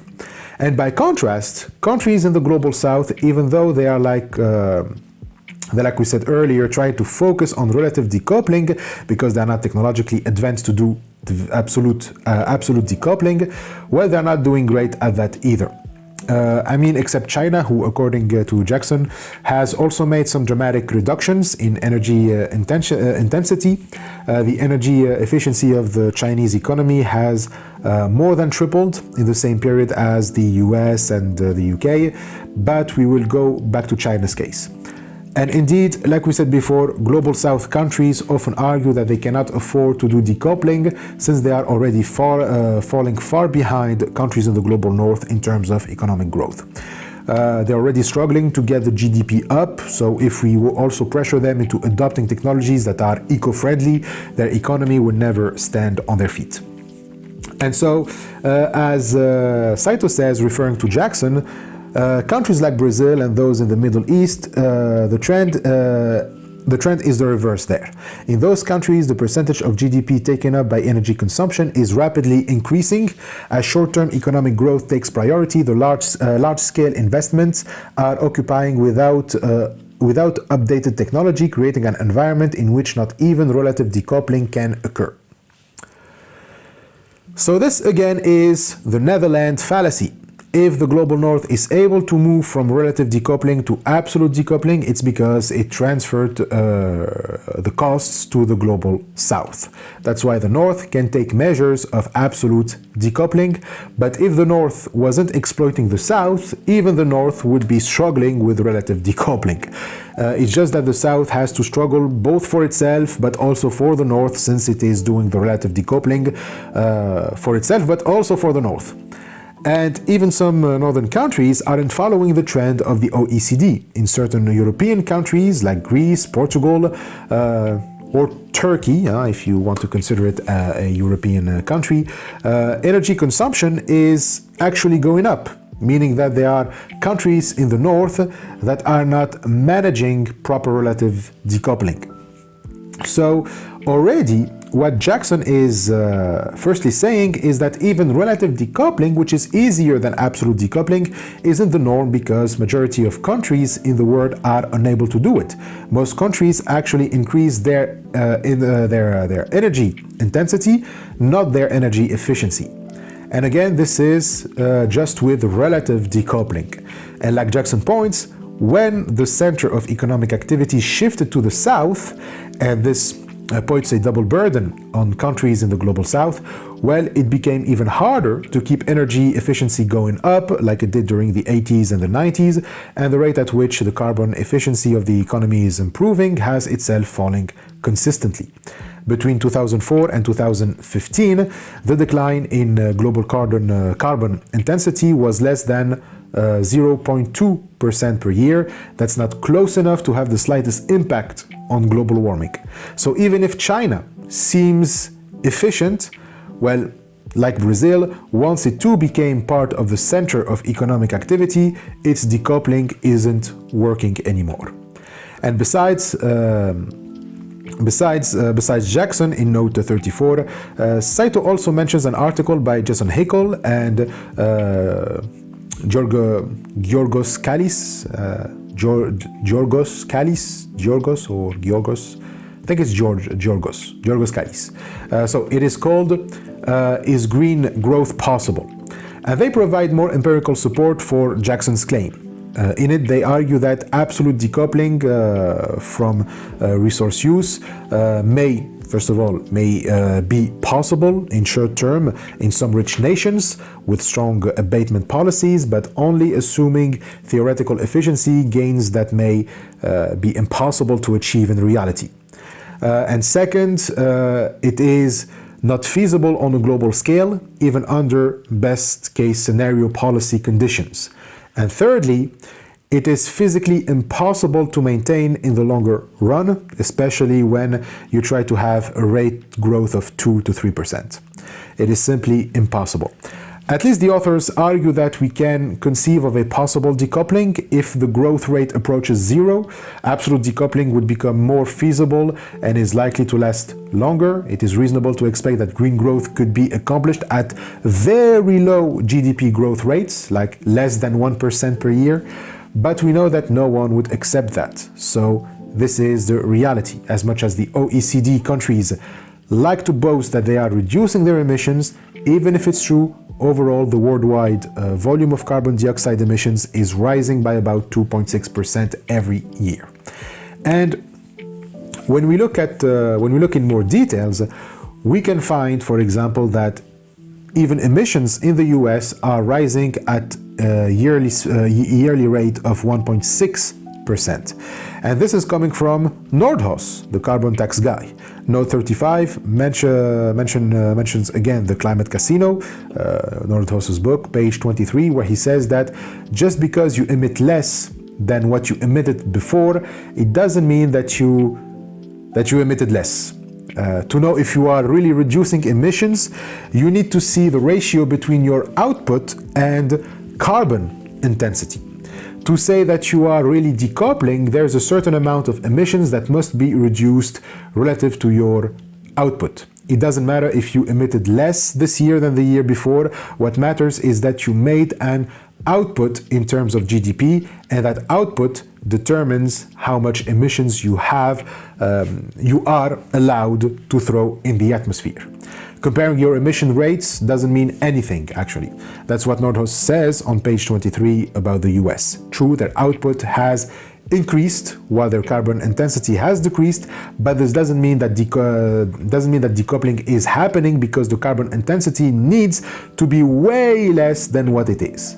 If you don't hit the trigger, even if you emitted at a smaller rate than last year, well, your emissions are actually going up. And so, if you don't hit the target, if you don't hit the necessary target, I said the trigger, if you don't hit the necessary target, even if you emitted a smaller rate, at a smaller rate this year, well, you still emitted more. Your emissions are actually going up. So this is Nordhaus. He says over the last 8 decades, real output in the US has grown at an average rate of 3.4% per year, while carbon intensity has declined at 1.8% per year, which means that CO2 emissions, they have grown at 1.6% per year. So as Saito argues, for those who boast that they got an absolute decoupling, not even the sufficient one, that is only achieved by only a few countries because they either tamper with the numbers or because they shift the burdens of relative decoupling to the rest of the world, who are unable to afford technologies to aim at absolute decoupling. So if the North pretends that they don't have to choose between the environment and growth, it's because the few countries of the OECD are forcing the rest of the world to make that choice. And most countries in the rest of the world have to choose growth. To quote Saito, in other words, when viewed on a global scale, recent years have shown us that even the relative decoupling of carbon dioxide emissions and economic growth has barely occurred. The sufficient absolute decoupling needed to reach the 2050 zero emissions target remains nothing more than a dream. Again, though, looking at things on a global scale, emissions are still going up due to the rapid economic growth occurring in emerging nations. So the reality is that even as some carbon dioxide emissions are decreasing as a result of absolute decoupling, overall emissions are still on the rise. So we've already seen this. Saito says to look at figure 2, which we have already seen last chapter when we talked about how emissions skyrocketed after the fall of the Soviet Union. So clearly, whenever there is growth, decoupling is impossible. Even the example of a genuine decoupling given by Saito is during the economic crisis of 2008, during the long-term economic stagnation that followed the Lehman Brothers bankruptcy. That's when we actually saw any significant reduction in carbon dioxide emission, and the same can be said during the COVID pandemic. The rule is therefore simple. Whenever economic growth slows down, emissions decrease. But we're yet to see emissions decrease while the GDP goes up. So to go back to Jackson, this is why Jackson concludes that decoupling is a myth and criticizes the arguments of those promoting green economic growth as totally unconvincing. Further, he calls the idea that technological advances under capitalism will combat climate change a simplistic assumption that is really no more than an illusion. So, since decoupling isn't happening at all, then what is happening instead? Well, we've said that the apparent decoupling is actually just a facade. It's the Netherlands fallacy. And it's important to point that to that again and again, because you have to understand it. If we simply take the numbers without critical analysis, we end up trying to punish the global south. Like the global south is emitting more GHG than countries in the north because of the countries of the north. Because the latter is exploiting the former for cheap labor and the resources being extracted and the goods being produced in developing markets like China, Brazil and India are in huge part bound for export. They are made to be exported and consumed in the global north. So the global south produces most things the global north is going to consume. So when the OECD brag that they achieved both relative and absolute decoupling of material consumption from GDP in its member countries, and even claim that material intensity fell by 42% and per capita consumption fell by 1.5% over the same period, all of that is bullshit. Or you can also say what Jackson says in the section about absolute decoupling in historical perspective, that there are many studies to support doubts regarding these claims because they don't mention import. Like importing these products also releases CO2 in the atmosphere. So it's not just that their production, but the act of importing the products too has to be factored in. And Jackson argues that once we take that into account and consider the material footprint as as also part of the equation, the apparent relative or decoupling, absolute decoupling disappears entirely, and talks about peak stuff are all just that, talk. Peak stuff is the idea that wealthy societies may have reached or are approaching the maximum level of material consumption they can sustain or even desire. Many, like the UK, for example, according to Jackson, pretend that they reached peak stuff to suggest that they cannot plunder more resources, so now they are clean. So this, of course, is wrong. So the global south must bear environmental burdens, in this case the carbon dioxide emissions produced by economic activities displaced onto it by the north, and on top of that it must pay a carbon tax for the footprint as they export the things produced to the north. Now, for a reminder, the carbon footprint here refers to the amount of greenhouse gases produced during the entire process of creating and consuming a product or service, from the procurement of raw materials to the product's eventual disposal as waste added to the calculation of total carbon emissions. All of this is borne by countries in the south who are struggling enough against the imperialist measures of the north. So the Netherlands fallacy is very important, and always be aware of it. Don't fall for it, all right? So, yeah, we don't see any actual decoupling. Decoupling is just literally impossible in capitalism. Relative decoupling is already extremely difficult, as it turns out, so imagine absolute decoupling. And so the chances of the Green New Deal to deliver its promises are extremely low. Again, it's only during downturns, during periods of crisis, that anything related to decoupling can be seen. As long as we try to reconcile growth with ecology, and as long as we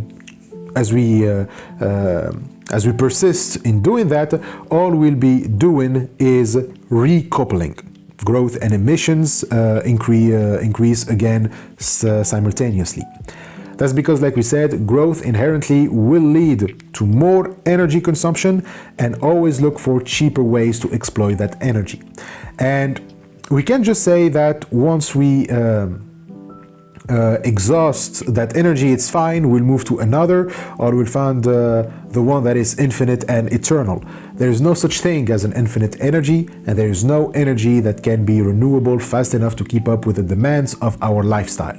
Eventually, all energy is fossil fuel energy. There is no green energy when it comes to growth. That is why, as Saito says, economic growth during the Industrial Revolution and all the way down to the 20th century was only possible with enormous amounts of fossil fuels. It cannot be otherwise. Economic growth and fossil fuel consumption are intimately and inextricably linked, and thus fossil fuel cannot be replaced with green energy, and all green energy will be a fossil fuel equivalent. Even if we have an actual renewable energy, capitalism will turn it into something as destructive and polluting as fossil fuel. Fundamentally, no matter how much technology may advance, efficiency and optimization have physical and thermodynamic limits. No matter how efficient things get, we will never be able to create cars using half the amount of resources we do now. And creating storage, batteries and electric cars takes energy as well. It's physically impossible to sustain the same level of economic growth as before and reduce carbon dioxide emissions at the same time. So, given the situation, I think that if someone has to be punished, it's not the global south, but anyone who spreads this myth that absolute decoupling is possible. Not only it's wrong, but it is also extremely dangerous because it only makes us lose more time that we are already running out of and cannot afford to waste. So he says, taking this into account, it would be a mistake in a time of climate crisis to place our hopes on a form of economic growth dependent on absolute decoupling. This is precisely why green growth strategies for combating climate change will spread the illusory notion that absolute decoupling is a simple thing to achieve and are so dangerous. Okay, so now let's go back to this relationship between economic growth and fossil fuel to see why their relation is actually an essential feature of capitalism in more details, mainly through a paradox. This is called the Jevons paradox. The myth of decoupling is based on the idea that efficiency in energy consumption means less burdens on the environment. This, however, is false, and we are going to explain why. Proponents of decoupling argue that a way to reduce emissions is to transition from fossil to renewable energy. This, however, doesn't mean anything practically. Even though many countries are transitioning to renewable energy, the consumption of fossil fuel doesn't decrease. What is happening is that fossil fuel is consumed alongside renewable energy instead of being replaced by it.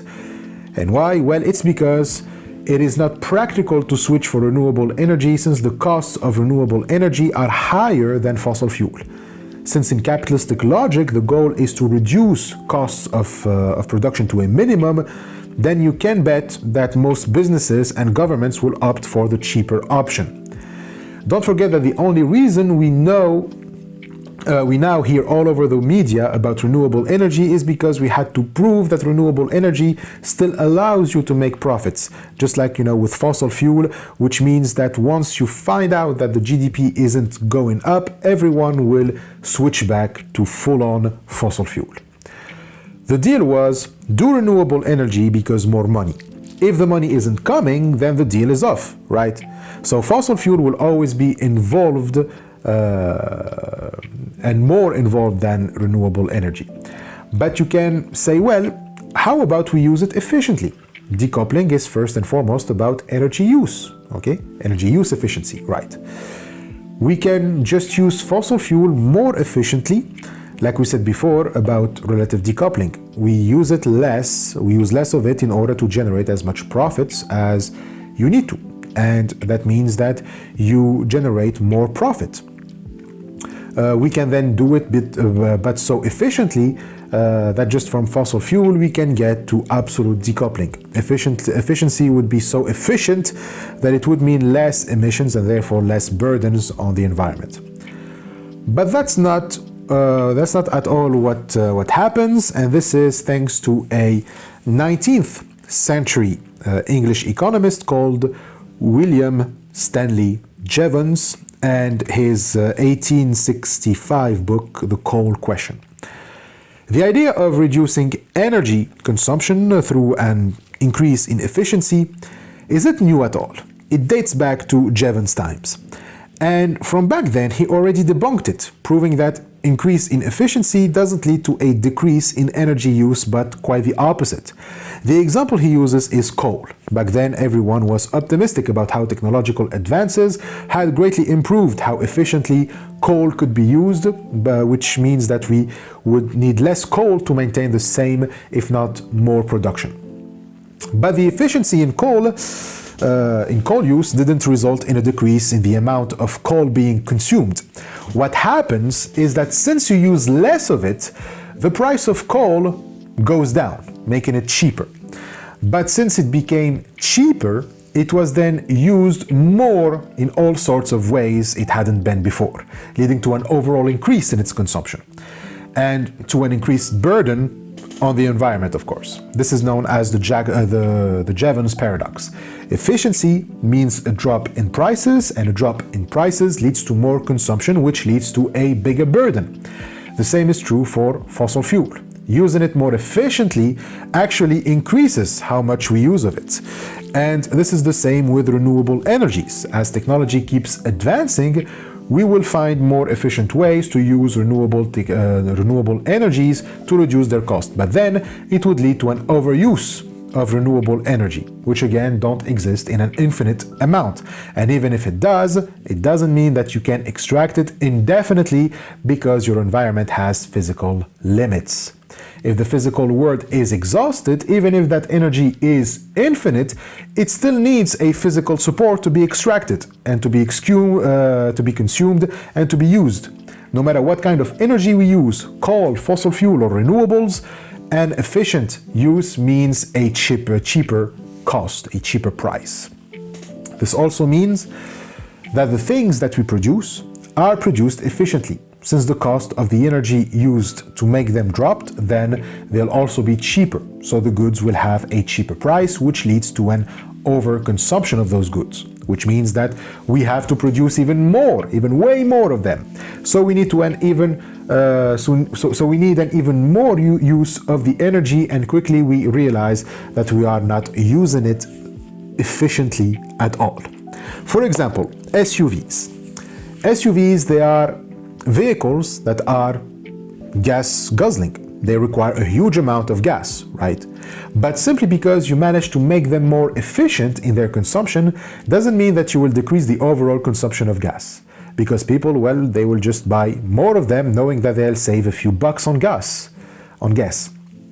So, or a television now costs less since the energy required for its production was, used efficiently. So you can say that your television pollutes less or has a smaller carbon footprint than the old television, but since it is cheaper, it is now manufactured more than the old television.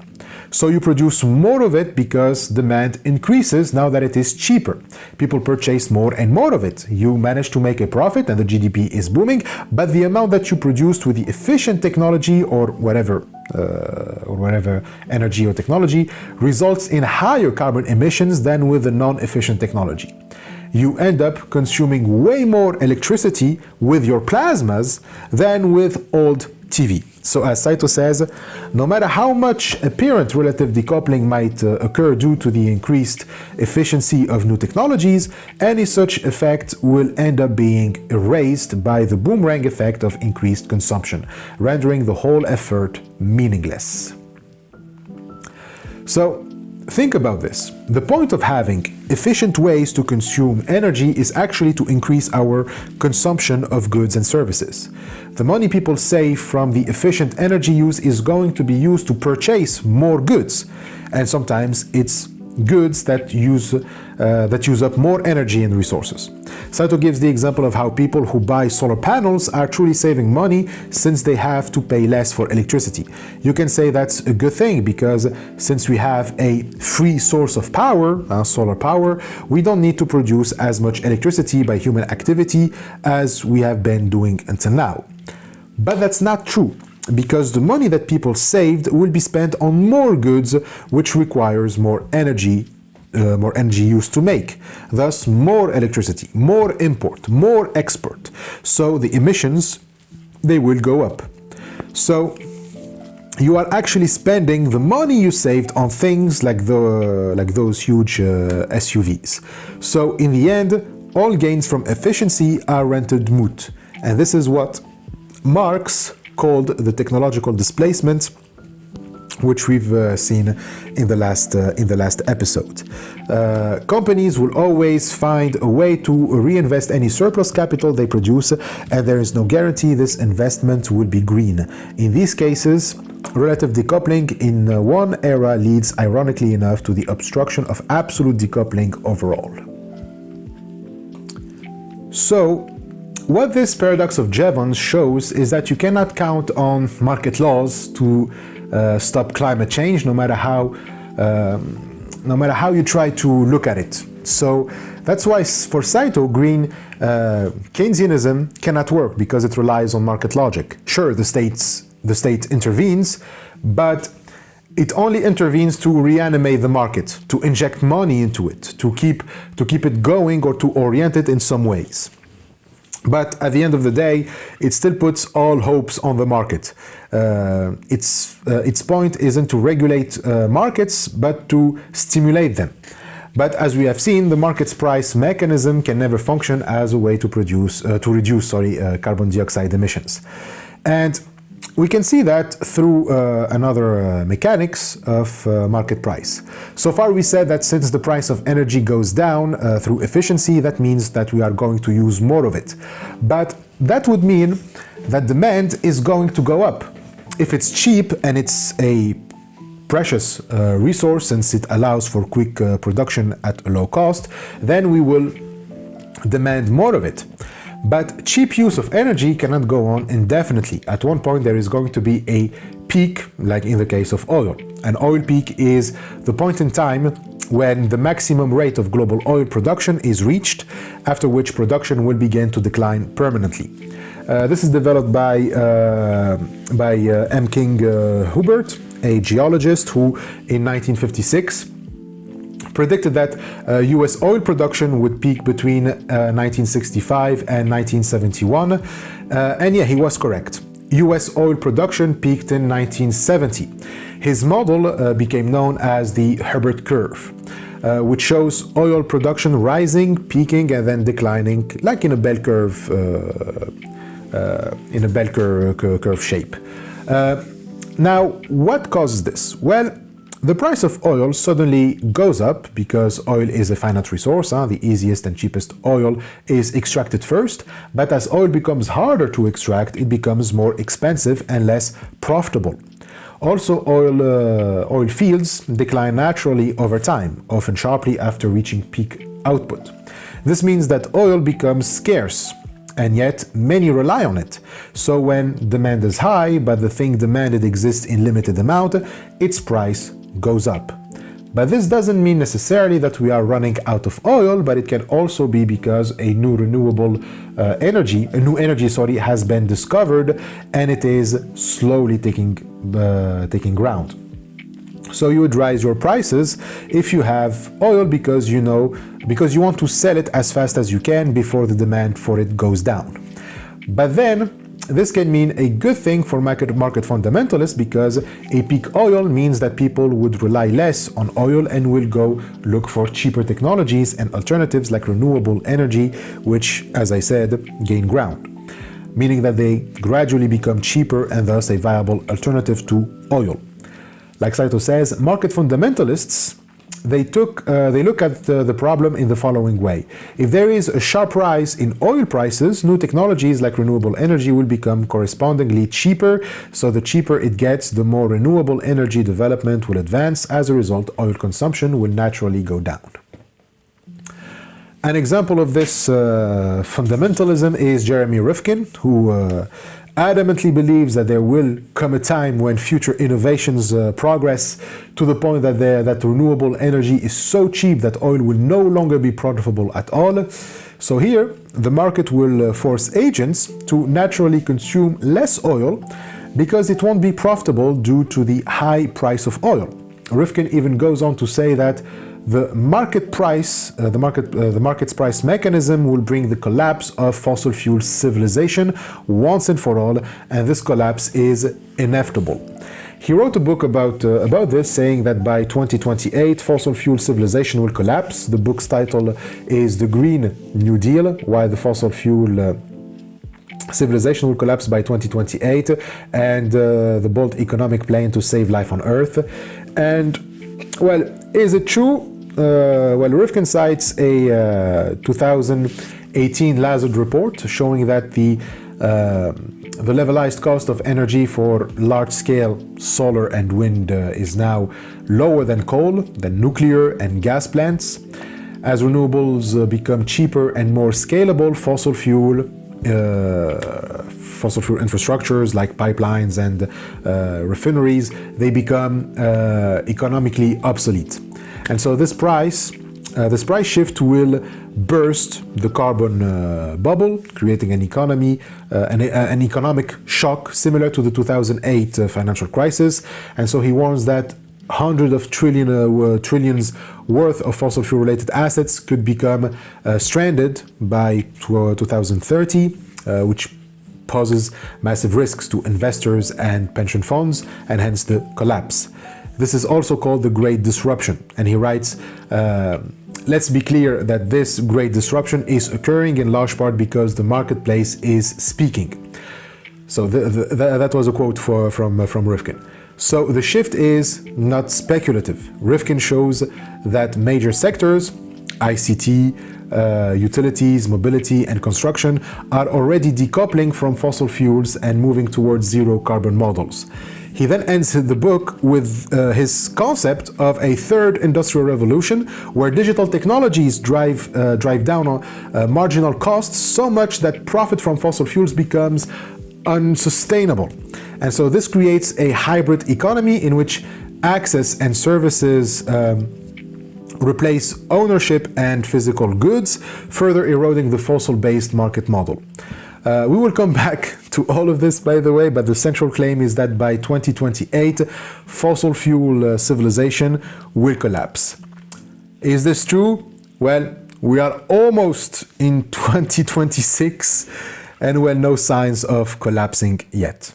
I mean, Rifkin isn't 100% wrong. Rifkin's core thesis that renewable will become so cheap that fossil fuels will be rendered unprofitable is, being validated incrementally. Renewables dominate new capacities, prices continue to drop, and some fossil infrastructures are already, stranded. However, as of end of 2025, fossil fuel demand remains robust. It's not collapsing, so no global collapse of fossil fuel civilization by 2028 is evident. And so the transition can be considered real, but it's gradual. The price mechanisms is shifting markets, but policy, infrastructure, and intermittency factors are still sustaining a sizable fossil economy. So it doesn't matter if efficient use leads to cheaper oil, because eventually, as people keep using oil, the price will go up again and oil production will decline, forcing people into investing in other alternatives. But this lies on the presupposition that high prices won't motivate investment or cannot be an opportunity for profit. But again, this is wrong.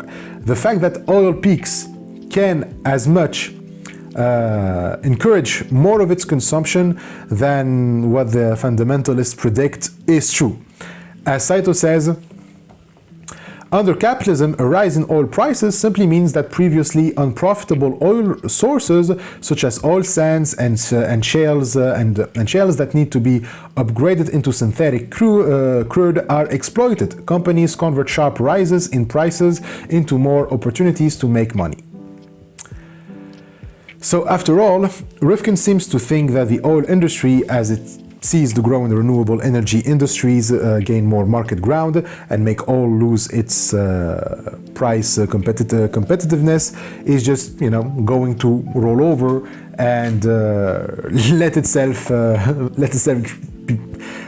be put out of business, you know. But of course not. Rifkin thinks that an industry in its last death throes isn't going to do anything in its to do everything in its power to sell as much and as quickly as it can its products. I just said that if the price of oil goes up, many would try to possess as much as possible of it because they would know that there will still be many who need it and who don't have yet access to these new cheap alternatives and cannot afford to wait. So for them, it's a huge business opportunity because those desperate enough to get their hands on oil, because their whole economy still relies on oil production, they will pay the price. So whomever sells the oil will see their profits go up. Therefore, they will encourage more consumption of oil, and those who depend on oil would want to quickly buy all they can now before the price increases again.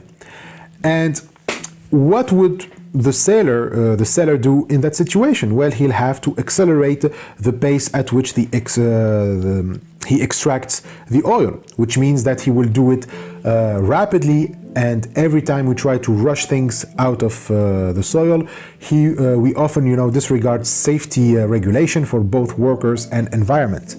So the result is actually more oil consumption and more environmental destruction. So Rifkin and the market fundamentalists are just wrong. They are, again, dangerously wrong. Markets cannot combat climate change, even if their solution on paper seemed to work. And even if they can work in reality, they are way too slow anyway. Again, 4 planetary boundaries have already been breached. That's why Saito argues that we cannot rely on markets, and solutions to stop climate change must come from outside markets.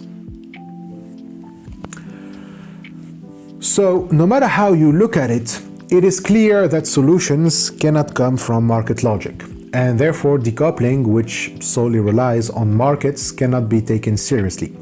The Green New Deal is a scam. Remember that its goal is to save the imperial mode of living and the lifestyle of, you know, the rich.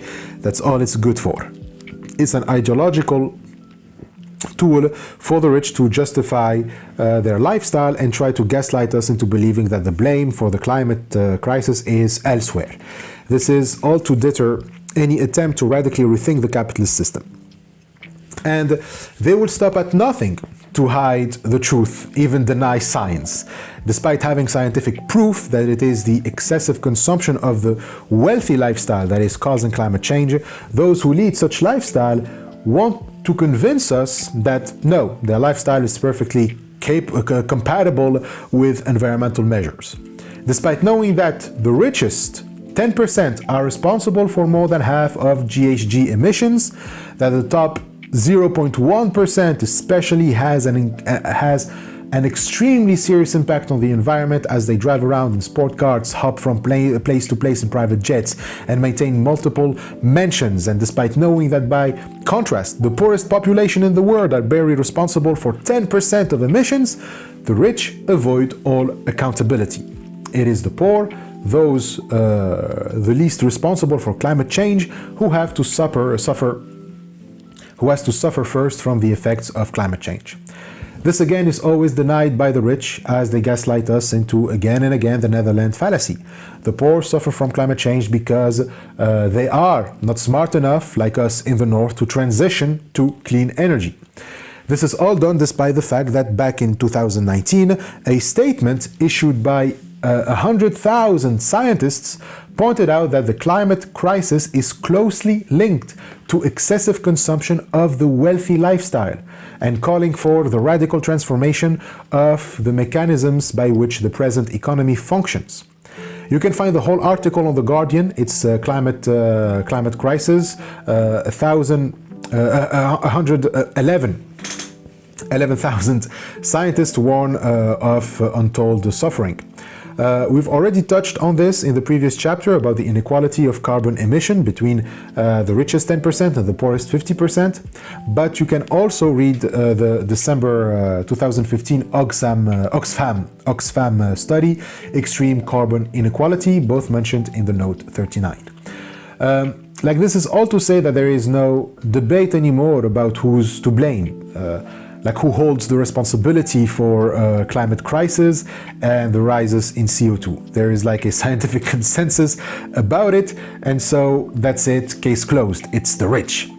Now, this of course has been ignored completely for the sake of saving the imperial mode of living, which requires these huge amounts of GHG emissions. And so, as Saito asserts, if the world's richest 10% were to lower the amount of emissions they produce to that of the average European, overall emissions would decrease by a full third. In note 40, Saito mentions Kevin Anderson, a professor of climate change at Uppsala University in Sweden, who wrote a response to the IPCC 1.5 degrees Celsius special report.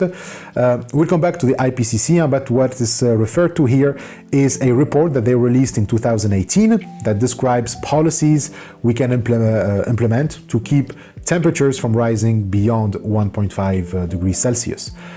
As you can guess, it's a report in favor of the Green New Deal and doesn't address this issue that global warming is at least half the responsibility of the richest lifestyles. So Anderson wrote a response. But what's important about this response is that it is not just giving us the fact that we all know, now that your income determines how much CO2 you are emitting, we all know that. No, what he proposes is how to reduce those emissions. You see, the Green New Deal is looking for ways to make the rich cut their emissions while growing their income. Anderson is having none of that and straight up calls for the reduction of the richest incomes. Cutting the emissions of the rich requires cutting their income. As simple as that. So clearly, the rich are particularly to blame in this.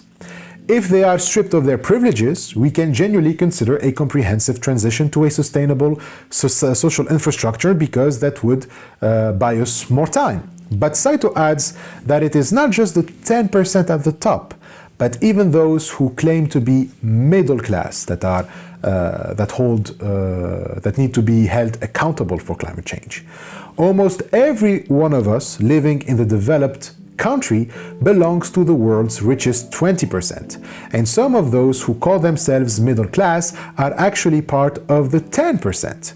In other words, it will be impossible to truly combat climate change if we all fail to participate as directly interested parties in the radical transformation of the imperial mode of living. So the 20% of the world's richest are actually members of the class that we call the average Europeans. These top 20% are not just, CEO and billionaires, but they can include teachers, engineers, nurses, managers, academics, IT workers, designers, doctors, administrators, and even many blue-collar workers in rich countries. So, if you are watching this and you are like, hey, I'm middle class, this doesn't concern me, yeah, it does. If you can afford to buy a car, or even better, an electric one, you are also living an imperial mode of living.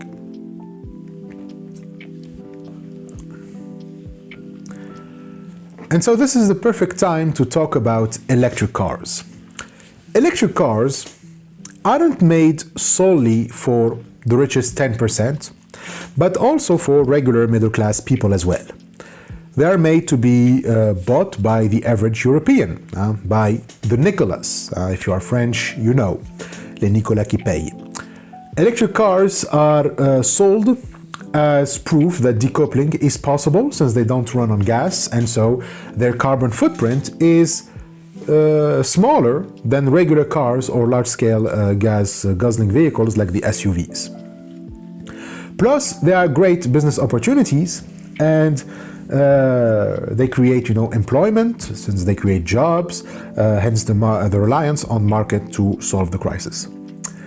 That's what Tesla, for example, is doing with its investment in electric vehicles. As human activities increase to satisfy more demand for economic growth, human movement is also going to increase. So it is important that we introduce low-carbon modes of transportation, and nations must actively support their development.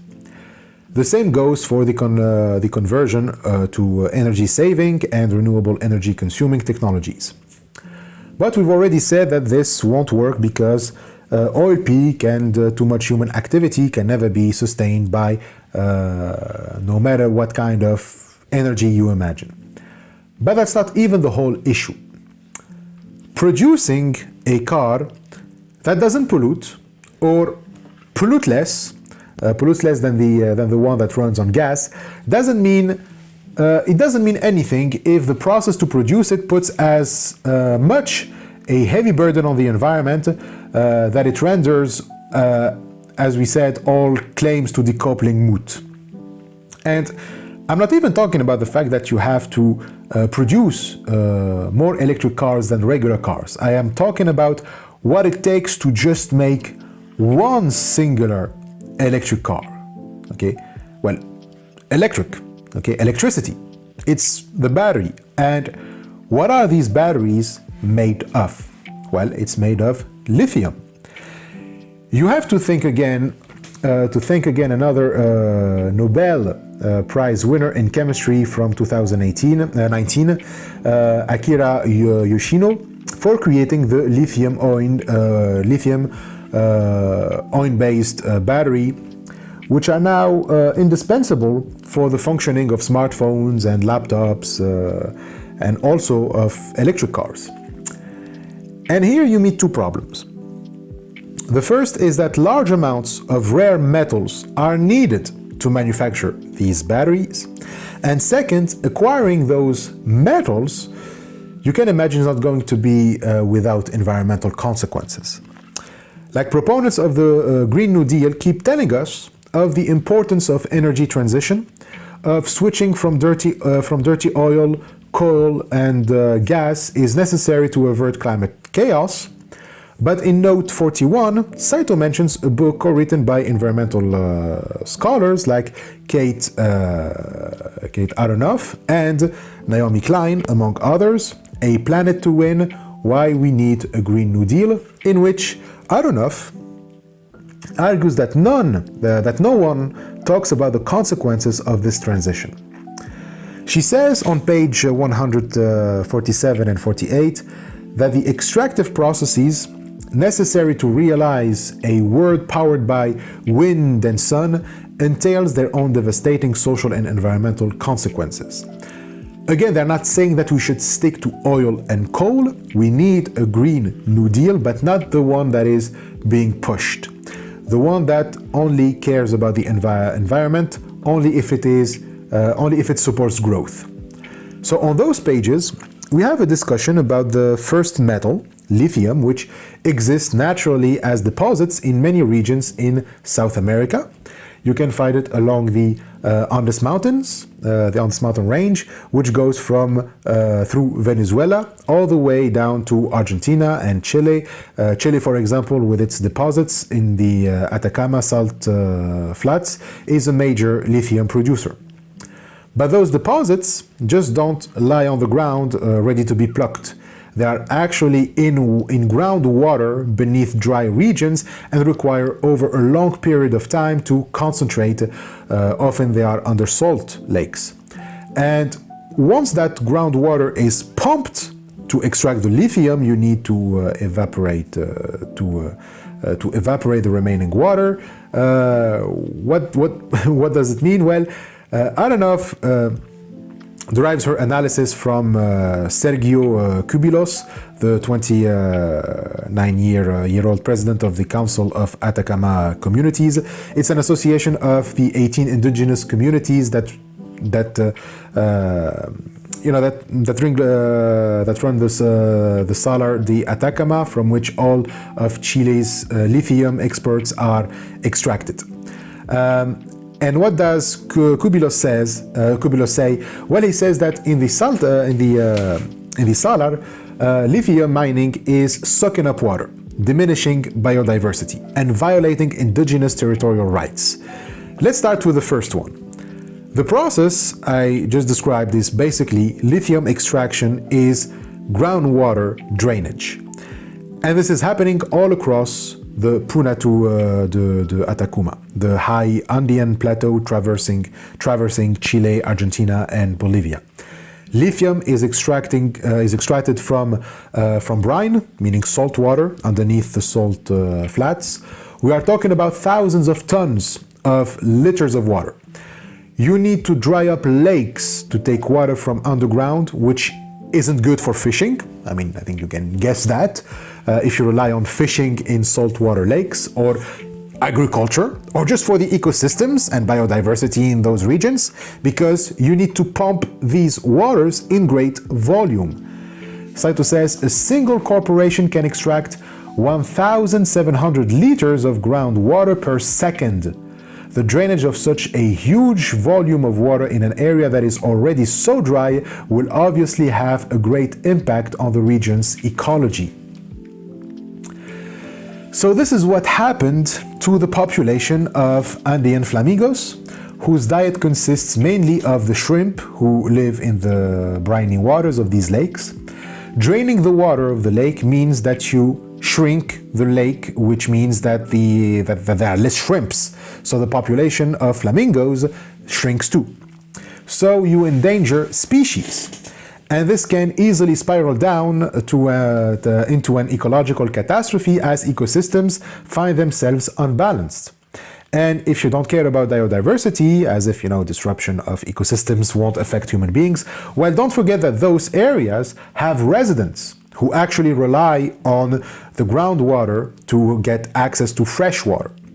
So the extraction of lithium leads to the lowering of the water table, reducing access to fresh water for indigenous communities. And Kubilos, I'm not sure of the pronunciation, I'm sorry if anyone knows how it is pronounced. So Kubilos tells us not to forget that lithium isn't the only metal extracted there from water resources. There's also the astounding rates of pure fresh water drainage to extract copper from mines also. One of the two major copper companies holding water rights in the salar extracts extracts 1,800 liters of fresh water per second. So both industries combined have created a grave hydrological imbalance. About 2,000 more liters per second of water leave the salar than enter it. This process has led the salar to become a hydrological sacrifice zone, making it after Antarctica the second driest place on Earth, and it is becoming drier by the minute. The rapid drainage of groundwater causes shortages in the fresh water, leading to droughts and failed crops, pushing the residents, to migrate. And you remember our discussion about how fond borders are of migrants. So, to get that lithium, to make the batteries for the cars that will save the imperial mode of living, you actually need to put the global south through intense extraction and exploitation, and this is the true face of the Green New Deal. It raises serious unethical issues that again put the burden on the same people the West has been exploiting for centuries. As Aronov asks, should the same communities exploited by 500 years of capitalist and colonial violence bear the brunt of the clean energy transition just to make the shift a tiny bit easier for affluent suburbanites who love their SUVs? So again, this is all because they want to find a different resource, because to find a different resource meant to replace oil because oil is bad for the environment, and the white bourgeois middle class assholes just want to have a clean conscience while driving their SUVs. This is a classic case of spatial displacement like we've seen with Marx last chapter. So that is for lithium. But I said that the electric car batteries rely on other metals. They also need cobalt. So now we need to move from South America to Africa, where you have the Democratic Republic of Congo, which is home to 60% of the world's cobalt. But despite being rich in terms of natural resources, the Congo is one of Africa's poorest and least politically and socially stable countries, which is perfect for foreign investment. If the Congo is too poor and technologically backward, we wonder why. Probably has nothing to do with the Belgian colonization of Congo, which was one of the, if not the most brutal case of colonization of Africa by European power. So as I said, since Congo is too poor and weak to, technologically weak to manage its resources, the kind, good-hearted private corporations and European countries will do it for them. It will provide Congo with the right equipment to extract cobalt in all respect to local population and the environment, of course. So like lithium, cobalt deposits are found underground.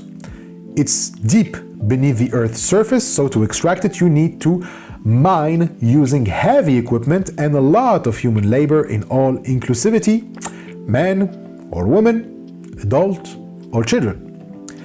Exactly like any other scenario that resembles this one, it has led to environmental damage such as water pollution, so goodbye freshwater access to drink or to water crops, which by the way also got polluted, so they cannot be consumed. So on top of that, people dying of thirst, they can also die of starvation. You also require the destruction of natural landscapes and the ecosystems they shelter. And of course, we need to talk about the terrible labor conditions, especially in the south of Congo, in places like Kolwezi, I'm not sure of the pronunciation, but it's Kolwesi. So it's the capital city of the Lualaba province. It is an important mining center for copper and cobalt. There are also uranium, radium, oxide ores, and lime deposits. And so these living conditions of miners are horrible and are well documented by Amnesty International. Saito gives in note 42 a report, but in Japanese, however you can find others from Amnesty, like their 2023 report, Powering Change or Business as Usual. So this one focuses on how communities of farmers were evicted by force, by government guards, to make room for private companies to turn their lands into mines. An example is the settlement of Mukumbi in Kolwezi, where residents were violently pushed out of their land after the officials burned their houses, killing some in the fire, by the way, even kids. Without their lands, they become unable to sustain themselves, so they end up having to work in the mines for the same people who stole their land to get money to buy processed food. Or they have to migrate, and we know how that story ends. So in the document mentioned by Saito, it is now focused on the actual labor in those mines. It's slavery. You have informal systems of child and slave labor where so you have, systems there, but are disguised under the rubric of creuseur. It's a French term frequently translated as artisanal digger. This means this is meant to make us perceive the creuseur as an independent worker who performs an activity not different from that of an artisan. It's a euphemism, if you want. Creuseur sounds technical or even noble, like a skilled craftsperson, especially when translated as artisanal miner or digger. And so this neutral or positive framing can sanitize what is, in many cases, a system of extreme labor exploitation. It sugarcoats what's really happening there, Firstly, those diggers are not even using proper equipment. They're using primitive tools like hammers and chisels, and can even frequently mine for cobalt with their bare hands. And it's not just that they lack equipment, they lack all kinds of safety measures. They mine in dangerous tunnels that are not properly maintained and often collapse, leading to miners being buried alive. Often their bodies are never recovered. Other injuries can leave you, paralyzed, or you can suffer other life-changing damages like smashed limbs and broken spines, while crawling through tunnels or carrying heavy loads are pretty common. They have nothing to protect them from exposure to toxic materials in the air, which causes severe health problems like heart, lung diseases, and even mental illness. And you can be certain that they will get sick because it's not rare that they spend more than 24 hours underground in these tunnels. Worst thing is the children miners. They are as young as 6 or 7 years old, and they are made and they make around the equivalent of a single US dollar or $2 per day. And it's not just 1 or 2 kids going through this. One kid is already more than enough to justify abolishing capitalism, but we are talking about 40,000 kids working in this industry, putting their lives at risk. And don't think that their deaths are not known by the authorities or the companies that supply the phones and the electric cars. Tesla, Microsoft, Apple, they all rely on cobalt, and they all know this. Government officials know about this because you have countless international condemnation of these practices. Law enforcers are all aware of this happening. Saito even mentions the instigation of legal actions in the US by a human rights organization against this in note 43. He mentions an article from The Guardian, Apple and Google named in a US lawsuit over Congolese child cobalt mining deaths. In it, the journalist discusses a lawsuit Congolese families have tried to bring in court against big corporations like Dell, Microsoft, Apple, Google, Tesla, because they're the ones behind the mining. And all these families have children who died or were injured in those mines. I mean, the big companies actually buy the cobalt and copper from other companies who are the ones that extract it. And so in the lawsuit, for example, the charges are against UK mining company like Glencore for forcing their children into illegal work. Often because of extreme poverty, children go to these mines because they cannot pay for their school fees, for example. The cobalt from the Glencore oil mines is sold to Umicore, a Brussels-based metal and mining trader, which then sells battery-grade cobalt to Apple, Google, Tesla, Microsoft, and Dell. Other mines are owned by a major Chinese cobalt firm called, not sure of the pronunciation, Zhujiang Huayu. Not sure of how it is pronounced, but anyway, there's also they are also mentioned in the lawsuit, which claims that it supplies the usual suspects. Anyway, so the families were seeking damages for forced labor and further compensation for unjust enrichment, negligent supervision, and intentional infliction of emotional distress. And to go back to Kulibos, he too is engaged in various forms of legal actions. But none of it matters. No legal action is going to take place, or if it does, it's either going to be too late because these procedures take a long time, and by then children keep dying in those mines, or it's just going to be a slap on the wrist. So the legal actions won't address the systemic nature of the injustice, that it is not the doing of some individuals who break the law, but it's the design of the system itself. Even if you punish Tesla, Microsoft will take over, the companies will continue to do what they do best, and even more alarmingly, they can always argue that this is by necessity, to be able to develop, the new technologies promoted by the SDGs and the Green New Deal, to be able to do that while at the same time never falling short on profits and keep on flying the plane.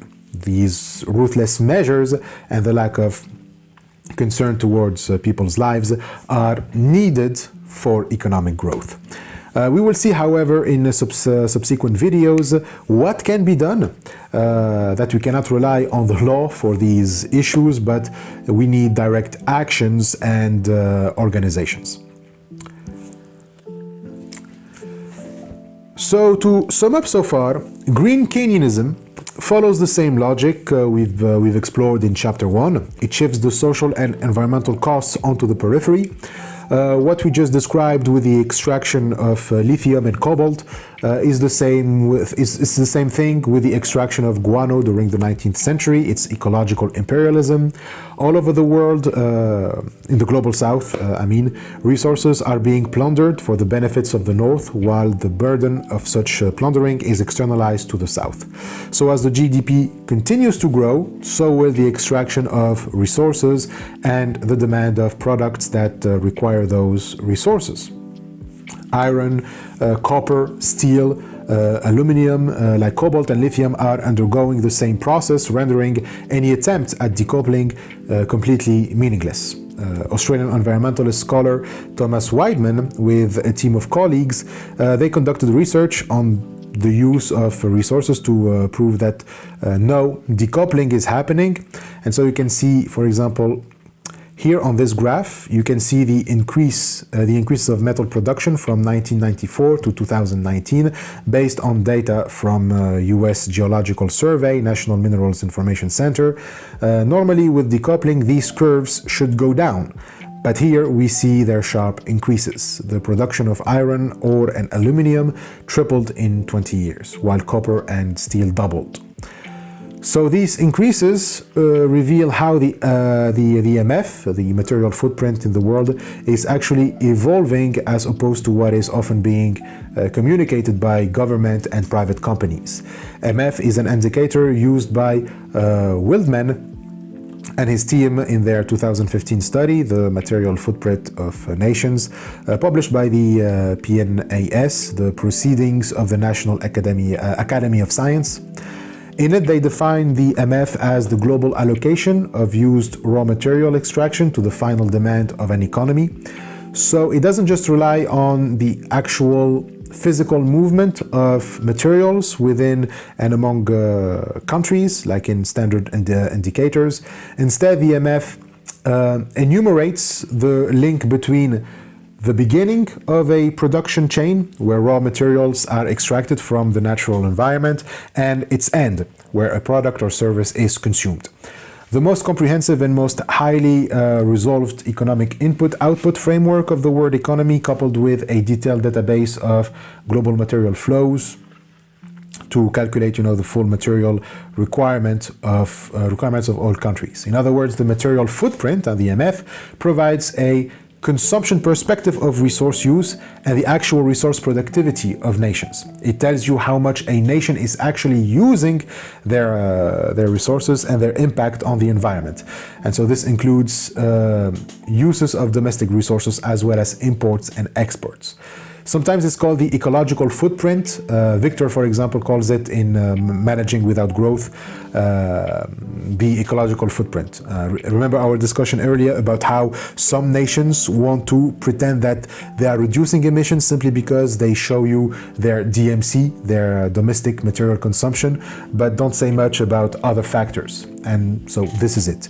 Decoupling should lead to a decrease in the material footprint, but a close inspection reveals that even in the developed world, the MF didn't go down, which means that decoupling isn't happening there too.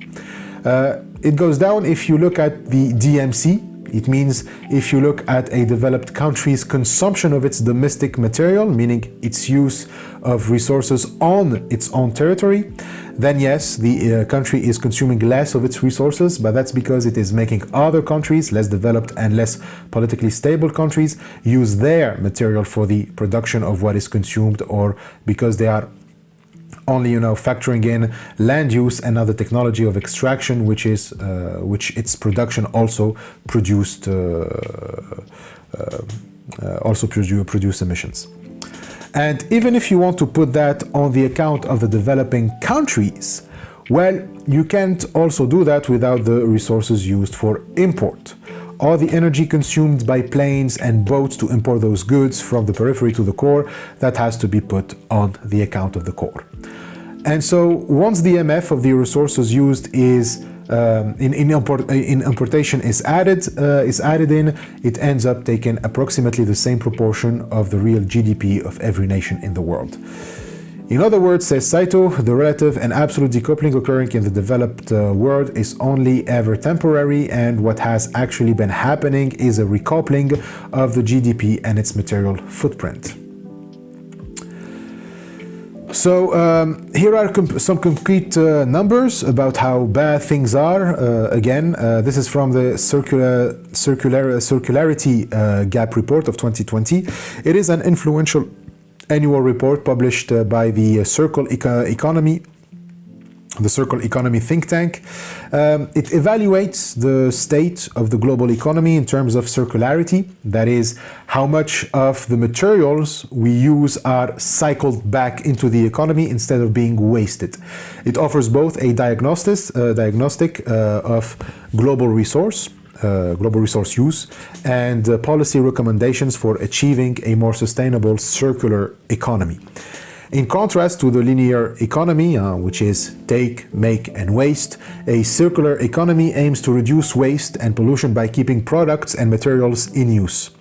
This would give time for natural systems to regenerate instead of exhausting them. It's basically recycling. And so instead of having an economy that needs to go back to natural resources again and again because it wastes what it produced out of those resources, it just makes sure that what was produced was sufficient, that it would last longer by reusing it. And so the word sufficiency is important here as they distinguish it from efficiency. Efficiency simply means that you are trying to find ways to consume less resources in a linear economy. You still produce waste at the end of the process of consumption. But sufficiency means that the product doesn't produce waste and it becomes the primary source for a long enough time for the actual natural primary source to regenerate. So to determine if the economy is getting greener, we look at the global circularity rate, the share of all materials used in the global economy that are recycled, reused, or otherwise cycled back into productive use. The lesser the proportion of materials cycled back into productive use, the wider the circularity gap. So the goal is to reduce resources consumption, which the report from the introduction says that it is skyrocketing to alarming degrees. And so here are the numbers. So between 1970 and 2017, the total of resource consumption, including mineral resources, ores, fossil fuels, and biomass, that consumption quadrupled. It went from 26,700 million metric tons to over 100 billion metric tons. And if it continues like this by 2050, it will be about 100,800 million metric tons. That's ecologically a disaster, especially if you also consider that only a decreased 8.6% of those metric tons are actually being recycled. And it is decreasing because of the rapid increasing pace of consumption. Some may try to pretend that we don't have to extract more by simply recycling what we extracted already to realize, a sustainable society. This is called the circular economy, but no. Even to recycle, you would need a technology that allows you to recycle, and that requires resources that you cannot recycle. And not just that, but recyclable energy isn't enough to meet the current and growing demands for consumption goods. It's not a lack of sufficiency that makes only 8.6% of resources being recycled, and it is decreasing every year. So recycling is by itself an insufficient solution. Faced with this reality, the authors of the report, like Rifkin, still trying to force green economic growth, says that we don't have to panic because our economies are dematerializing themselves. We should embrace dematerialization because a dematerialized economy is a circular economy, and so it is a sufficient economy.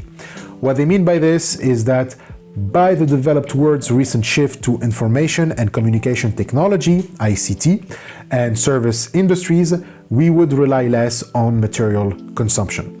If we rely more on services than material goods to run everything, and if we can use only ICTs, so information and communication technologies, we can make money from the comfort of our home. Like, instead of requiring cars in order to move from place to another to make money, we can just do it from home. This is the dematerialization of capitalism, turn the economy into mostly digital activities to reduce people's material consumption and reliance on material sources to increase the GDP.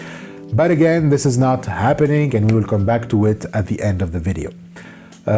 So Saito is arguing that even talks about circular economies don't mean anything as long as the goal of these economies remain growth.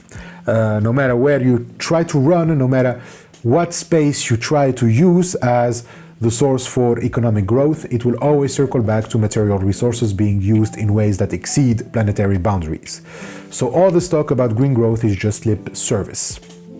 He says, the future for developed countries following the principle of green Keynesianism to chase capitalistic green growth is dark.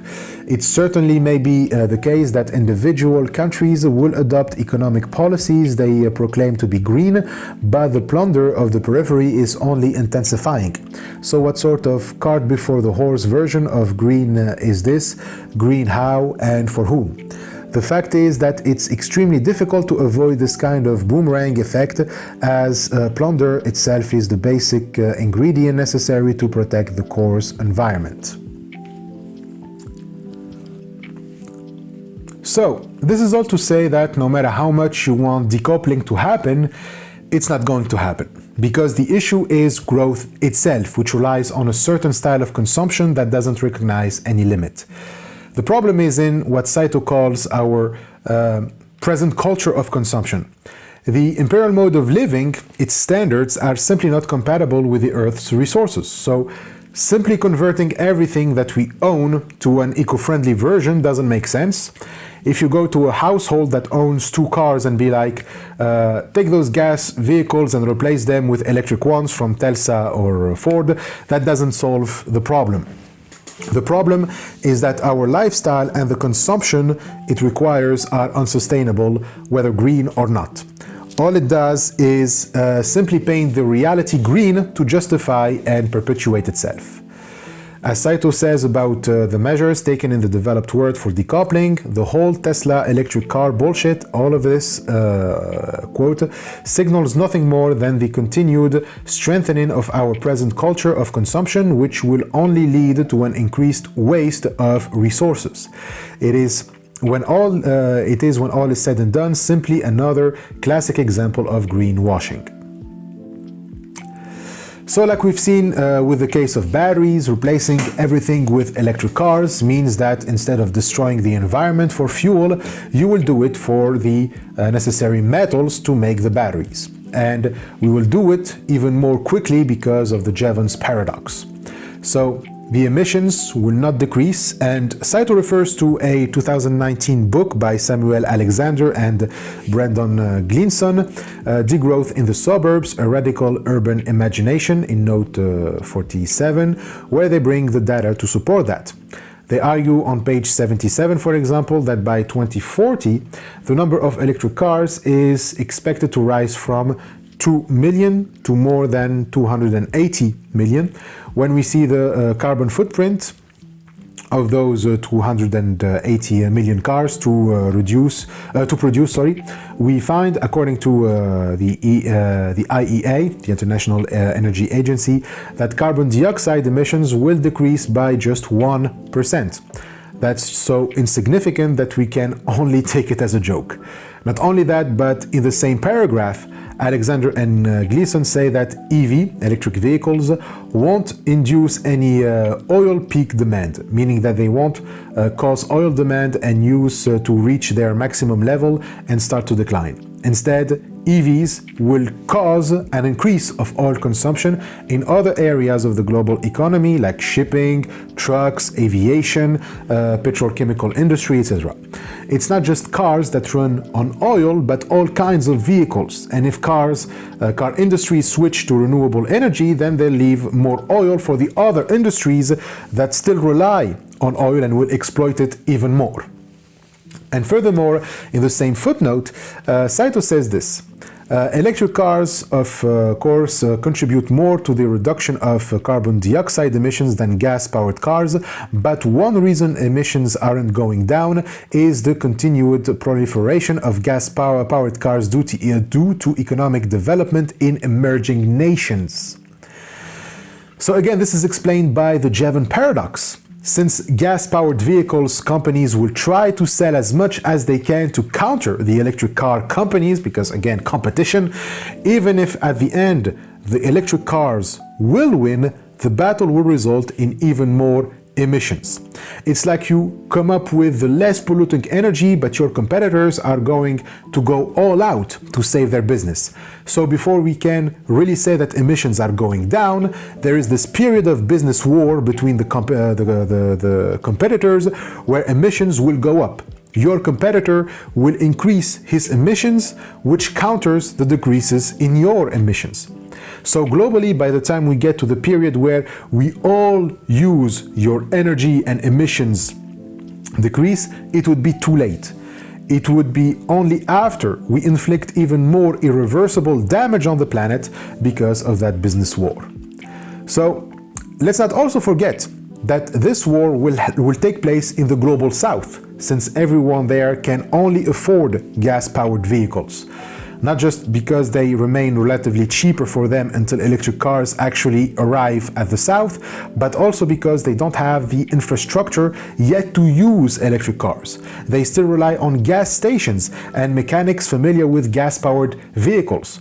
So in that time, gas-powered car companies will try to pressure their usual clients into buying more, which leads to more emissions there in the south, leading to an even more environmental disaster left to the south to bear.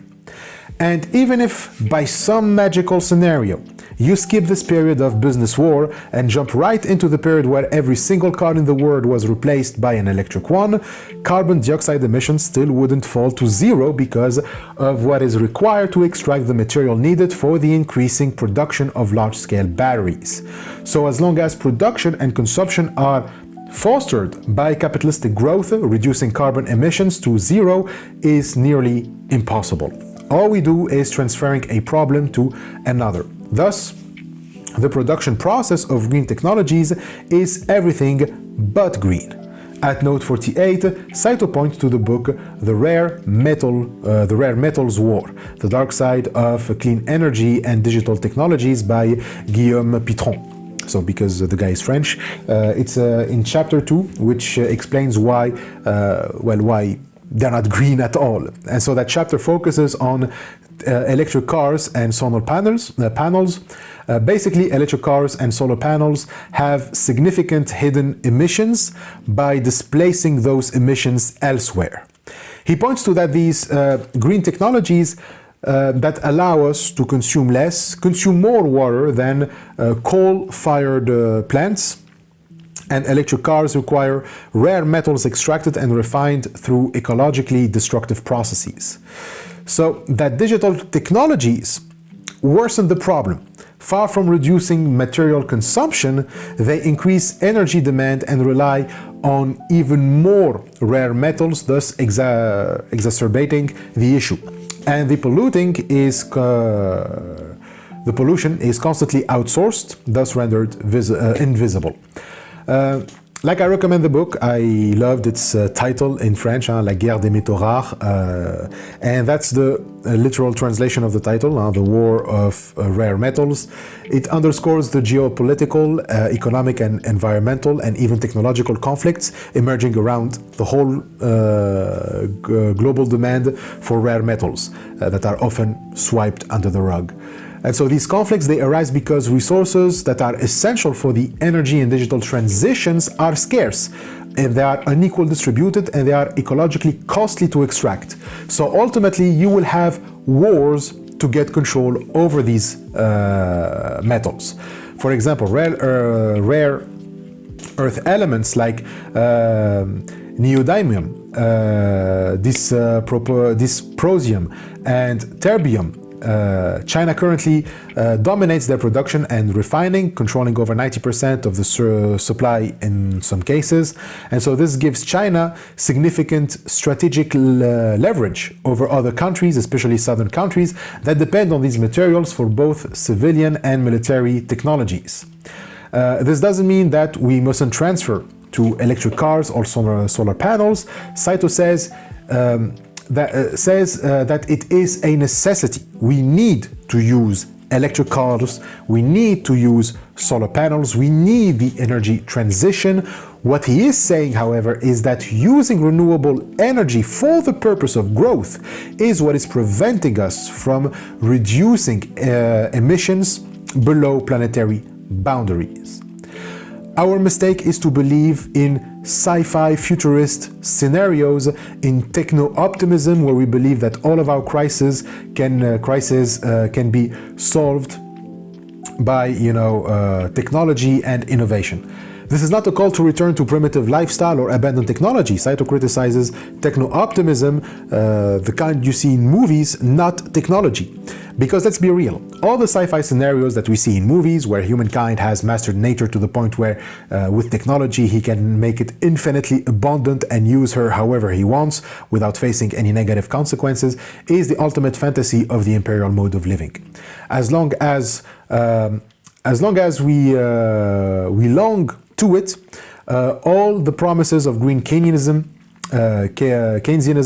and the Green New Deal are, like Rockstrom said, they are just wishful thinking. All that said, green Keynesianism call for 100% transition to electric cars and renewable energy may still sound attractive, but this is only because green Keynesianism promises a sustainable future without having to change our imperial mode of living. That is, without us having to do much of anything at all. To borrow Bockstrom's phrase, this is nothing more than wishful thinking. But techno-optimism doesn't just stop at technologies that don't or emit less carbon dioxide in the atmosphere. Some even push their optimism to even more amazing technologies that actually remove carbon dioxide from the atmosphere. So these technologies are known as the NETs, N-E-T, the negative emissions technologies. They aim to reduce emissions to less than zero. So these technologies would make absolute decoupling not only possible, but much easier. And no, they are not just confined to sci-fi or small cliques of naive and overly optimistic scholars. They are actually being considered by international organizations such as the UN. In 2018, the UN put out the special report on global warming of 1.5 degrees Celsius by the IPCC, the Intergovernmental Panel of Climate Change, in which the NETs were suggested as a viable option to keep global temperature rises between 34.7 and 35.6 degrees Fahrenheit, respecting the Paris Agreement. NETs represent the shining star in the firmament of green Keynesianism, to use Saito's words. And yet, the welcoming and consideration they are receiving from international parties are at odds with what climate scientists think of them. According to many, First, it is hardly certain that we can actually create these technologies or even use them. And second, even if we manage to create and use them, they can have unwanted effects that are extremely dangerous. In note 49, Saito mentions an article by Kevin Anderson and Glenn Peters, The Trouble with Negative Emissions, which challenges this abstract concept of negative emissions, the removal of carbon dioxide from the atmosphere through technological means. First, on the ground of feasibility, Anderson and Peters say that the IPCC has come up with 900 possible scenarios in which nets are integrated in large-scale models called IAMs, Integrated Assessment Models. But only 76 scenarios from 5 IAMs had sufficient data to establish the carbon budget for a likely chance of not exceeding 2 degrees Celsius set by the Paris Agreement.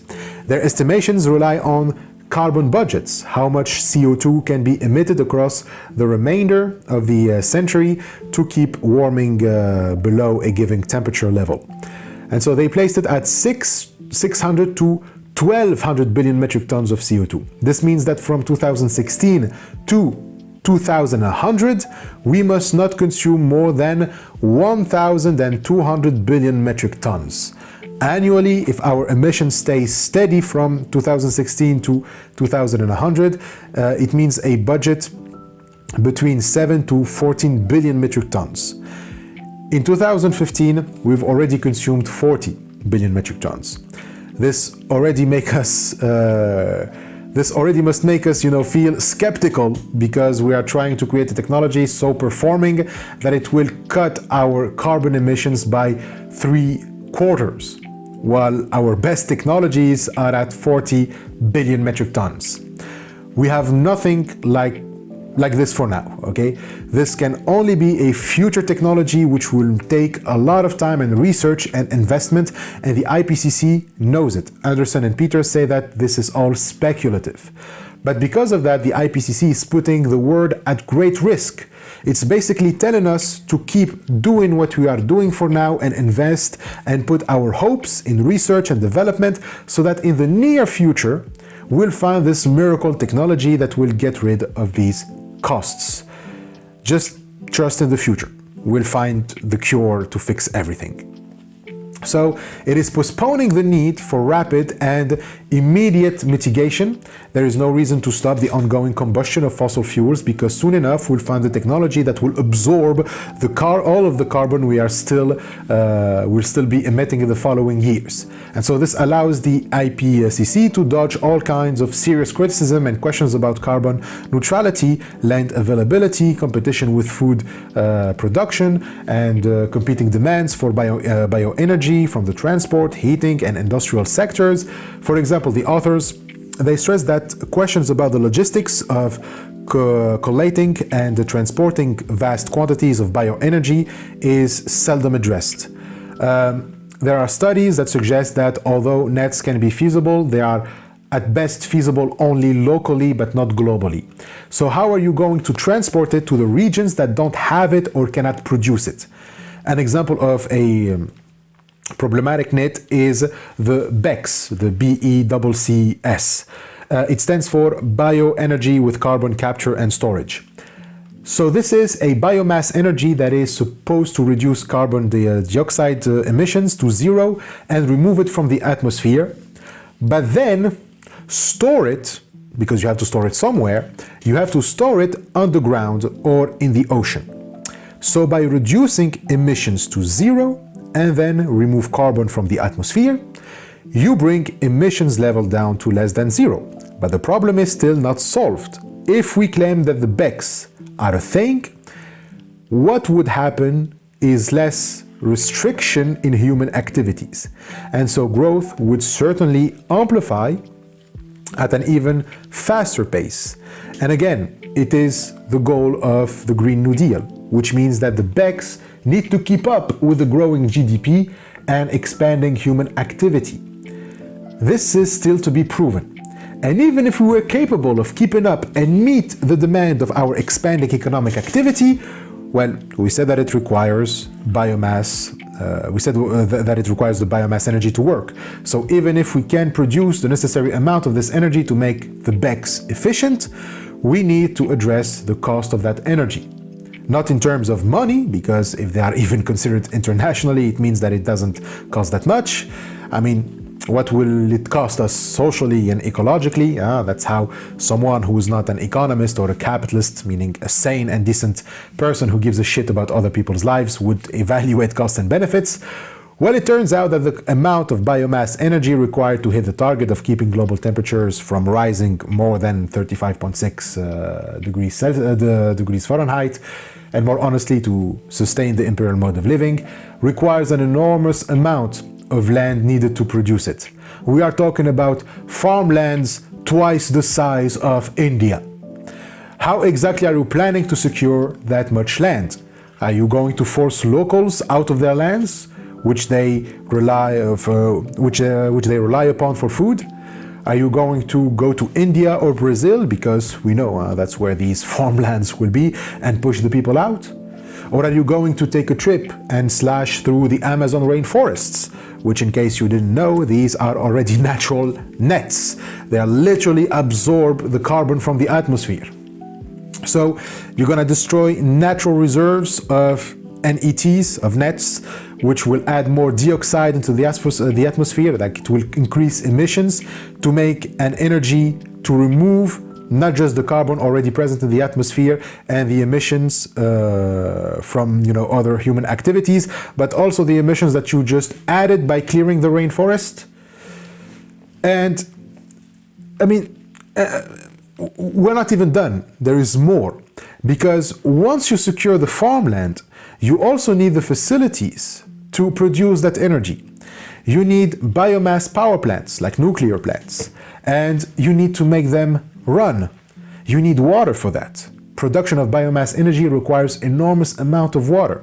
We're talking 400 million metric tons of water to produce enough electricity to power the US for just a year. That is crazy. We are already having scarcity problems with water for our crops now, and these guys are talking about using hundreds of millions of metric tons of it for an energy that, by the way, won't even work. And as climate change progresses, you know what climate change progresses means, right? It means less water. And we are not even done with the BECS problems about water. Remember that we said this technology captures and stores carbon. So this is called the CCS process, the carbon capture and storage. Where did we say it is going to store it? We said that it's going to store it underground and in the ocean floor. This is also called carbon sequestration in the note 49 still. Saito also refers to Valvac Smil's book, Energy, Myths and Realities, especially the 5th chapter, which is entitled Dedication to that, it's entirely, I said entitled, entirely dedicated to that question. Where are we going to store that thing, all of that carbon? And we will go back to Smil in a moment, because he will mention he'll be mentioned again in a few pages later. But basically, he talks about the technological fixes of global warming, and he concludes that while many of these carbon sequestration ideas are technically plausible, they are either logistically infeasible, too costly, environmentally risky, or simply too slow to deploy in time and meaningfully reduce emissions. And that seems obvious, especially about the risks. I mean, if you deposit large amounts of carbon into the ocean floor, you dumb motherfuckers, you will increase ocean acidification, which we're already struggling to combat, which means that you need to introduce another technology to fix that, a technology to increase the ocean's fertility. And about storing beneath the Earth's surface, where there's a big risk that a lot of it will end up leaking back out. And because the damn gas is odorless and colorless, the presence of this leaking carbon dioxide could easily be denied by industry until it is too late. So Smil finally agrees that we should do that what we should do instead of trying to remove emissions is not to produce emissions. Emissions avoidance, through energy efficiency, decarbonization, and especially lifestyle changes is far superior to than trying to undo emissions after the fact. Okay, like don't produce emissions, and then you wouldn't have to invent a technology to to undo the emission. And here too we need to address the consequences of this on people. Like I said, this is all a huge gamble that we are taking with nets. We are in pure speculation, which means that if they don't deliver, there's going to be consequences. But of course, the distribution of this risk is highly unequal, right? It's unequitable. If negative emission technologies, if the nets fail to deliver at the scale enshrined by in many AIMs, their failure will be felt mostly by low emitting communities that are geographically and geopolitically and financially vulnerable to a rapidly changing climate. I mean, the global south, again. People in the north won't be affected as badly as those in the south if these technologies fail. If it will be, again, left to the periphery to deal and to bear the weight of the risk. And maybe that's why these technologies keep being pushed. The promise of future and cost optimal negative emission, these negative emission technologies, is more politically appealing than the prospect of developing policies to deliver rapid and deep mitigation now. Politicians and those benefiting from the imperial mode of living prefer future solutions than acting now. That's why Anderson and Peters say that negative emission technologies are not an insurance policy, but rather an unjust and high-stakes gamble. There is a real risk they will be that they will be unable to deliver on the scale of their promise. And even if they miraculously do, there too will be a cause that we shouldn't accept either. They say that we need to consider the trade-offs here. Even if we realize these technologies and they work perfectly, we are basically destroying biodiversity in exchange for stopping temperature rises. This is a choice that we don't have to make. It will be only necessary if we still hold on to economic growth. So to sum up Saito's view on this miraculous technology and this marvelous ideas, in short, BECS is the technological fix that consists of nothing but all the displacement identified by Marx. So clearly this is a scam. BECS that's not going to work and is actually counterproductive. We try to cut down emissions, but we cut them down by adding more of them. Despite their absurdity, the IPCC keeps promoting them all over their reports and in all scenarios as dream technologies. Not as fantasies, not to take seriously, but as the indispensable hack that will save us all. Why do experts keep pushing these ideas despite all the critics against BECS? I have already given an answer. From Anderson and Peters. It gives a great excuse for not facing the truth about the imperial mode of living, but there's another reason. According to Saito, this is an intellectual game for scholars.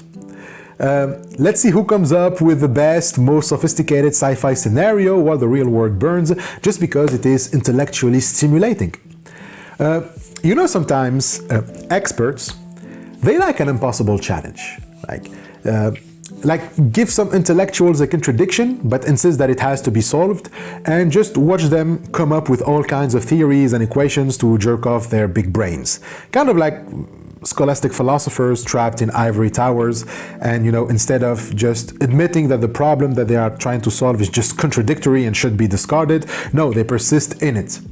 And so, yeah, they'll produce incredibly, complex books and writings, and sure, the problem is fertile, but it is mostly running around in circles until you can no longer distinguish between the rational and the irrational, and you fly to fantasy land or some shit. This wouldn't be a problem if we didn't rely on them, and if the public and politicians weren't waiting on them to tell us, what to do with the crisis. But here we are. They've trapped themselves in the growth trap because they are pressed to find a solution to an unsolvable problem. You cannot have growth and ecology. You cannot make growth and ecology compatible, so just stop. Like, nets are the limits of this contradiction. When we start making, making up futuristic scenarios and talk about dream technologies because we just run out of possible, more down-to-earth solutions. So the only thing that is left is speculation about miracle technologies. There are likely those who, upon hearing these criticisms, will be mystified as to why the IPCC has descended into such a self-contradiction and navel grazing. The reason, though, is simple. The IPCC model is premised on economic growth and is just unable to escape the growth trap. As long as it is true, the only solution they can see are dependent on technologies like nets. But again, Saito isn't saying give up on technological progress. He's just saying be realistic, talk about technologies that we are actually capable of creating and that won't put a heavy burden on the planet. He's saying that those technologies exist and we can create them. The only thing blocking us from doing that is the purpose we attribute to these technologies. We don't want a technology that doesn't emit carbon dioxide. We want a technology that contributes to economic growth. And since that's impossible to have both, the only place left to conceive of them is just our imagination, or lack thereof, because we will explain in subsequent chapters that this is not because of imagination, it's actually a lack, it's because of a lack of imagination. And this is valid for electric cars and transition to renewable energies as well. Like, these are the actual technologies that we need, but the only reason they are not efficient to combat climate change is because we only want them to boost economic growth. We are not using them for their real purpose, for their utility to society, but to squeeze more and more value. So we stay trapped in those, traps we mentioned, growth and productivity traps, and we just run around in circles. Like Saito says, as demonstrated above, the introduction of electric cars and the transition to renewable energy are things that must be done. But if we do them only as ways to allow us to keep our current lifestyles the way they are, we will easily find ourselves captured by the logic of capital and ensnared in the growth trap. The only way to avoid this trap is to disengage from a consumer culture that equates car ownership with independence while also reducing the volume of everything we consume. We must make a major incision into capitalism itself to heal the world. This is why green Keynesianism is not enough. So this is important. That sentence, disengage from a consumer culture that equates car ownership with independence, is key here. You may say that the point of a car is precisely independence, since it allows you to move without having to rely on others. If I have a car and it saves me way more time, than if I had to ride the bus. That's true. So we may see the independence here as, related to the car's utility and practical use. But Saito doesn't say that our culture equates the car with independence, but the car's ownership. It's not that the car does. It's not what the car does that determines its value, let's say, or what it is used for, practically speaking, to fulfill not just individual needs but also social needs. But it's about status. The simple fact of owning the car, not using it, is what grants us independence. The car becomes more symbolic, and so independence simply becomes about owning stuff. The more you own, the more independent you are. So if you own less, you are less independent. Value becomes abstract here, which is exactly what the GDP needs. It relies on abstract value that isn't derived at all from the usage of things. So the only thing that allows you to be independent is, volume. Consumerist culture tells you that in order to be free and independent, you must own as much stuff as you can. Okay, it's quantity. So production never stops because consumption never stops, and so carbon emissions never stop too. Understood in this way, you can see that the Green New Deal, this Green New Deal style of governmental platforms, can be good if they just give up on these ideas of eternal economic growth. Yes, we need state funds for large-scale investment into remaking nations at a fundamental level. We need a transition to solar energy, electric vehicles, and the like, but these things must be thought of within non-growth paradigm. The criteria aren't how much will this boost the GDP, but how will this benefit all members of society? How will this make people's lives better concretely? Yes, we need to invest in the type of stuff the Green New Deal talks about, in public transportation systems that must be expanded and made free to all. Bicycle lanes must be built, and public housing fitted with solar panels must be created. These sorts of works projects driven by public spending are all vital.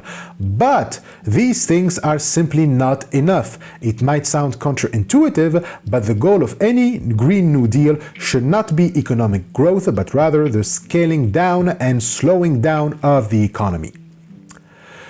So we need to take the bull by the horns here and face climate change directly instead of indirectly through, the lens of growth. The policies we need aren't those who first wish to save economic growth and then as a side effect spare us climate change. No, our policies must be about one thing: stopping climate change. The only way to do that is to slow down the economy, and then emissions will also slow down and decrease, giving the Earth some time to recover and regenerate. Lithium and cobalt extractions will slow down, putting probably less pressure on Chile and Congo, allowing their people to, reorganize themselves more efficiently.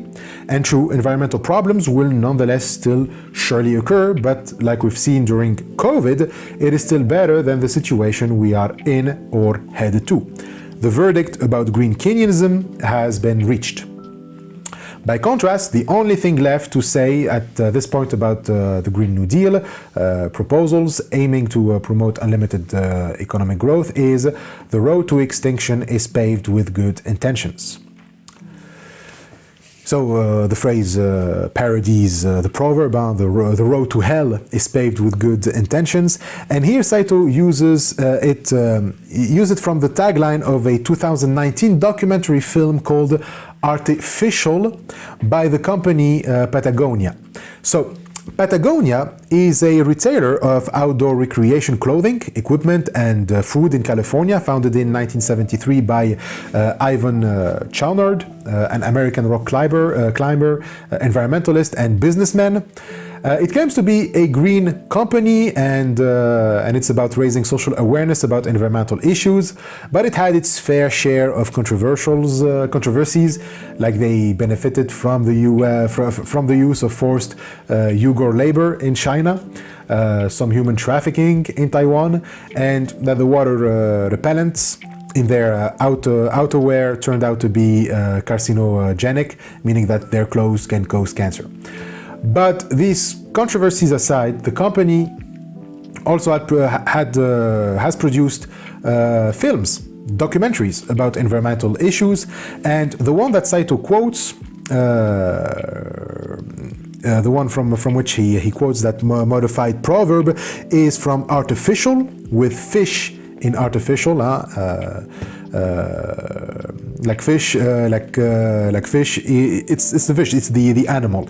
It's a pun because the film is about the salmon industry, how we are destroying, the salmon's natural habit by the construction of dams, which disrupt the natural life cycle of wild salmon, particularly their migration routes. Salmon are anadromous fish. They hatch in fresh water rivers, then migrate to the ocean to mature. But then they return to the same river to reproduce. But dams block their migration. both upstream and downstream. Adult salmon can neither reach their historical spawning grounds upstream because the dam is in the way and they couldn't also get past the dams or on their way to the ocean. And so many die in turbines or reservoirs. So what happens is that to preserve salmon, the government had to sponsor hatcheries, a facility where eggs are hatched under artificial conditions to avoid the extinction of these fish, which play a big role in the ecosystem balance, and also they sustain fishermen. So hatcheries are built to artificially breed and raise salmon from eggs to small stage. These hatchery fish are then released into rivers or transported past dams to the ocean. So the hope is that some will survive and return as adults to keep the salmon population viable. It's a win-win situation again. You have the promise of keeping salmon population and the promise that you can keep developing economically around rivers, with dams, with constructing dams, etc. But here's the problem. Hatcheries, the hatchery fish are genetically weaker and even smaller than wild fish, so when they compete with wild ones for food and territory, they are often on the losing side. Survival rates are often low once released, but they are potent enough to unbalance the whole system, the whole ecosystem. Since they are genetically weaker, they can pass on genes not adapted to wildlife, therefore weakening wild gene pools, which accelerate their extinction. So this is called gene pollution. In other words, hatcheries are playing a huge role in the decline of not just fishing opportunities, but also the decline of fish wild population. And not just that, but hatcheries cost a lot of money to sustain. Money wasted, of course, because instead of letting fish naturally colonize the water, we keep them in $17 million hatcheries. That's how much it costs to build a single hatchery, and not to mention the $20 million a year for maintenance and the $320 million just to recover wild salmon. So the total cost of these operations since 1982 is $15 billion paid by the taxpayers. It costs about $68,000, $68K, to raise one single fish per year in these facilities. Citizens are paying for something that doesn't work at all. And this is the cherry on the top. These measures for salmon conservation don't work. If the idea is to use hatcheries to preserve salmon population to avoid decline, well, everyone in the documentary confirms that the opposite is happening. The population is rapidly decreasing. And like I said, salmon don't just offer fishermen their means of subsistence, they play a role in maintaining balance in wildlife. Their carcasses feed the rivers. They serve as nutrients for the soil, for the trees, but also they are part of the food chain. They have predators like orcas and bears. If the population of salmon drops, so will the orcas. And guess what? The solution of the government is to increase the population of hatchery salmon by 50 million, which is the worst thing that you can possibly do. Because there's an idea that the documentary repeats endlessly. Nature knows what to do way better than humans ever can. Don't fall for hubris. It has been proven that whenever there is a natural disaster of great magnitude, it is always wild salmon that manages to find back balance. The more you add hatchery fish, the less wild salmon you have. So just stop with trying to engineer your problems away. Companies and governments think that by introducing more of these hatchery fish, you will increase the population of fish, and so the fishing industry will bloom. Fishermen will be happy. But no, actually, introducing invasive species, because this is what the hatchery salmon is, and not adapted to the environment in which they are released into, can cause massive decline even in the population of fish introduced. They can bring in diseases and pathologies or parasites into the wild rivers, which causes ecological catastrophes. And this all happened and mentioned in the documentary, which then affects negatively the fishing communities. We're talking about alcohol and opioid addiction, suicides, etc. You can watch, by the way, the documentary on YouTube and actually see how local communities have mobilized against the dam, against the companies and government demanding the dams to be removed. I will put the link in the YouTube video to the documentary in the description. But before nailing the last nail in the green Keynesianism's coffin, Saito briefly goes back to dematerialization, stressing again its absurdity. For a reminder, the dematerialization of the economy is the belief that we can simply shift economic growth to services instead of the manufacture of goods. That way we will consume less energy because making material goods cost more energy than services, since the latter are immaterial, and so so our emissions will go down. But we've already briefly mentioned Jeremy Rifkin's version of dematerialization, and we already said that it won't work, and even proponents of it came to realize that it is futile.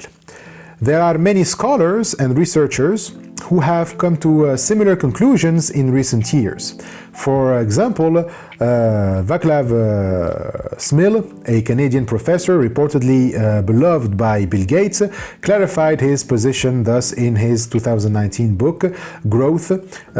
Continuous material growth is impossible. Dematerialization, doing more with less, cannot remove this constraint. So there we arrive at Smil again, and this time it's another book of his, Growth, from microorganisms to mega cities. The quote is from it, it's from the conclusion titled Coda. It's a dense book, over 500 pages long, and it is considered to be his magnum opus. And it is true about Gates. Bill Gates loves the guy. On the cover of Growth, there is a quote from Gates saying that there is no author whose books I look forward to more than Smil. And elsewhere, he said that he waits for his new books like, some people wait for the next Star Wars. So the simple fact that Bill Gates is a fan should cast some skepticism, because Gates not a fan of growth? That's fishy. Because in the book, Smil argues straight for abandoning growth altogether. He insists the planet has finite amounts of elements, and it receives and processes a finite amount of energy, and it can support only a finite amount of anthropogenic intervention, meaning human intervention. And he bases this on the notion of growth in every sense of the word. He's not just talking about economic growth, but even physical and biological growth. He says that there is no such thing as an organism that can keep growing exponentially, whether an individual organism or a community, from plants to animals to planets. The universe may expand indefinitely, but anything on Earth has a limit. And so this also includes economic growth. Different things may grow differently, but they all have a point at which they cannot continue growing. This, for Smil, is akin to a natural law. All growth must eventually end, whether material or immaterial, it doesn't matter. He empirically shows that the dreams of dematerialization is just that, dreams, because while it is true that we are using less steel or less energy per unit of final product or per desired performance, when we look at the growth in the population, dematerialization doesn't have an impact. He says right after Saito's quote that as rising standards of living have elevated average demand, the aggregate claims of on the Earth's materials and on the biosphere's resources, etc., have grown alongside many phenomena of relative dematerialization. So if you follow Smil, then the sensible thing to do is to give up on growth altogether. He even calls for that explicitly in an interview with The Guardian, and Saito mentions that interview too at note 51. Smil outright says growth must end. But I'd like to point to a few problems with Smil before continuing, and that is a speculation about why Gates loves him, it's because Smil is an anti-communist. He says in the interview that he lived in Czechoslovakia during the era of the Soviet bloc, which he calls, the evil empire, for 26 years. And then adds, I do not tolerate nonsense. I grew up surrounded by commie propaganda, the bright tomorrow, the great future of mankind, so I'm as critical as they come. Also, he doesn't like degrowth. In the same conclusion of the book, he calls degrowth or negative growth as an even more unthinkable goal, one that aims not only at setting limits, but having deliberately declining levels and performances. And so degrowth for him is a way of regress. And Saito will address these confusions between degrowth and regress when we talk about, communist abundance versus capitalist scarcity. So Smil is a bit ambiguous, but he has good rebuttals against proponents of growth. In the article, he also explains that it is wrong to think that growth and happiness are correlated, pointing to the high levels of happiness in the Philippines and the low levels of it in countries like Japan. But anyways, why doesn't dematerialization work? Well, a lot of hope in dematerialization is that people will spend more time doing leisure activities. So this presupposes that the leisure activity consumes less energy and resource materials than working activities. But this isn't necessarily true. As also pointed by Jackson, leisure activities make up 25% of the overall total of carbon footprint, despite leisure is not itself material. He says that in Prosperity Without Growth, the section Enterprise as Service in the 8th chapter. You can argue that the servicization, that is the term Jackson used, can have some benefits in reducing resource use and would be more fitting for us as human beings because our needs are mostly met through services rather than just material throughput. So enterprises should focus more on services than goods. And it is an attractive initiative because it recognizes the primacy of human needs and happiness. And so value should be turned towards recreative activities than traditional work. Hence, he says we should invest in community energy projects, local farmers markets, slow food cooperatives, sport clubs, libraries, community health and fitness centers, local repair and maintenance services, craft workshops, writing centers, outdoor pursuits, music and drama, yoga, martial arts, meditation, gardening, the restoration of parks and open spaces, etc. All of those are great. But again, they are already responsible for 25% of emissions. And turning the economy into 100% services isn't going to significantly reduce the carbon footprint, unless we do those things not for the purpose of economic growth. Then we have Rifkin's version of dematerialization, which is based not on leisure activities, but on the information economy, what he calls the Internet of Things, the IoT.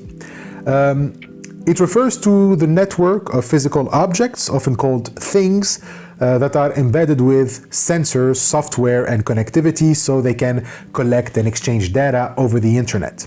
It's when everyday objects like fridges, thermostats, cars, watches, or even clothing are connected to the internet and communicate with each other and with us without requiring human intervention. Since human intervention is less required, that would mean less CO2 emission because there's supposedly less use of material resources because we have optimized everything so much that objects require less object to function, like it's all connected by AI now.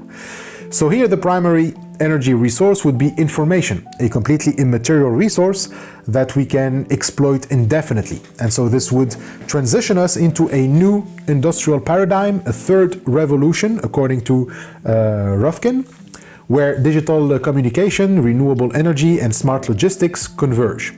And so the basic example is books. Instead of, for example, having a physical library that requires paper and manufacturing and import and export of physical books through shipping, you can just have a digital library.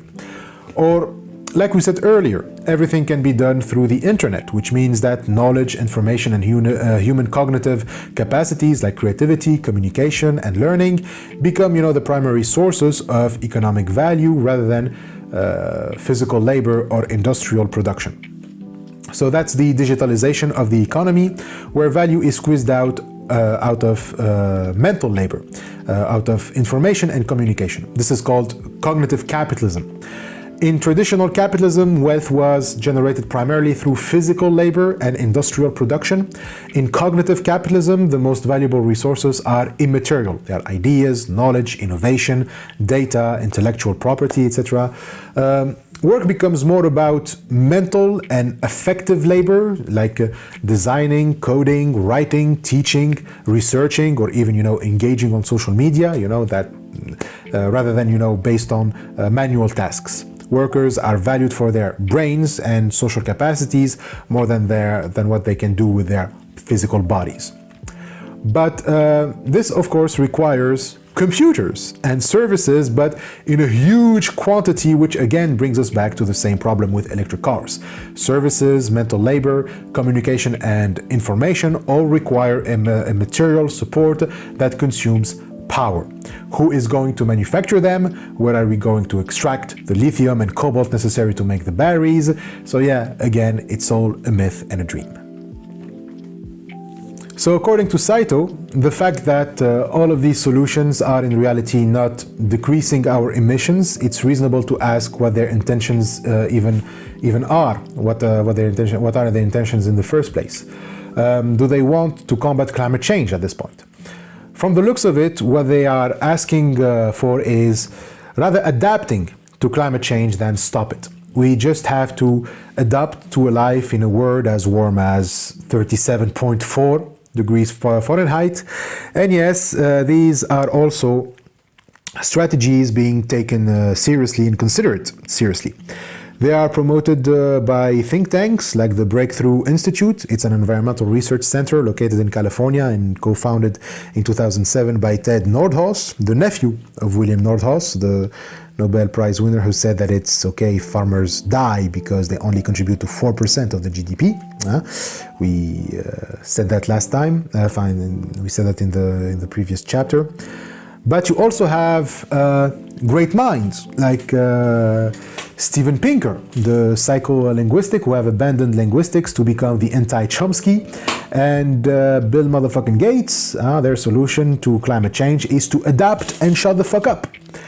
Okay, but what's really meant by adapting here? According to Saito, one way to understand it is a call to return to the level of lifestyle available in the latter half of the 1970s. That's, for example, what Naomi Klein advocates for in This Changes Everything, her best-selling book on capitalism and climate.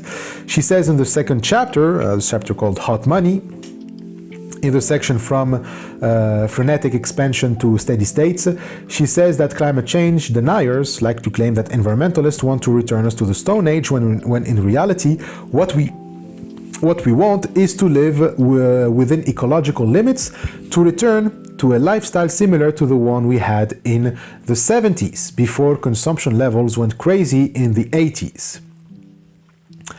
And she then quotes from Kevin Anderson, who said that in the 60s and 70s we enjoyed a healthy and moderate lifestyle, and we need to return to this to keep emissions under control.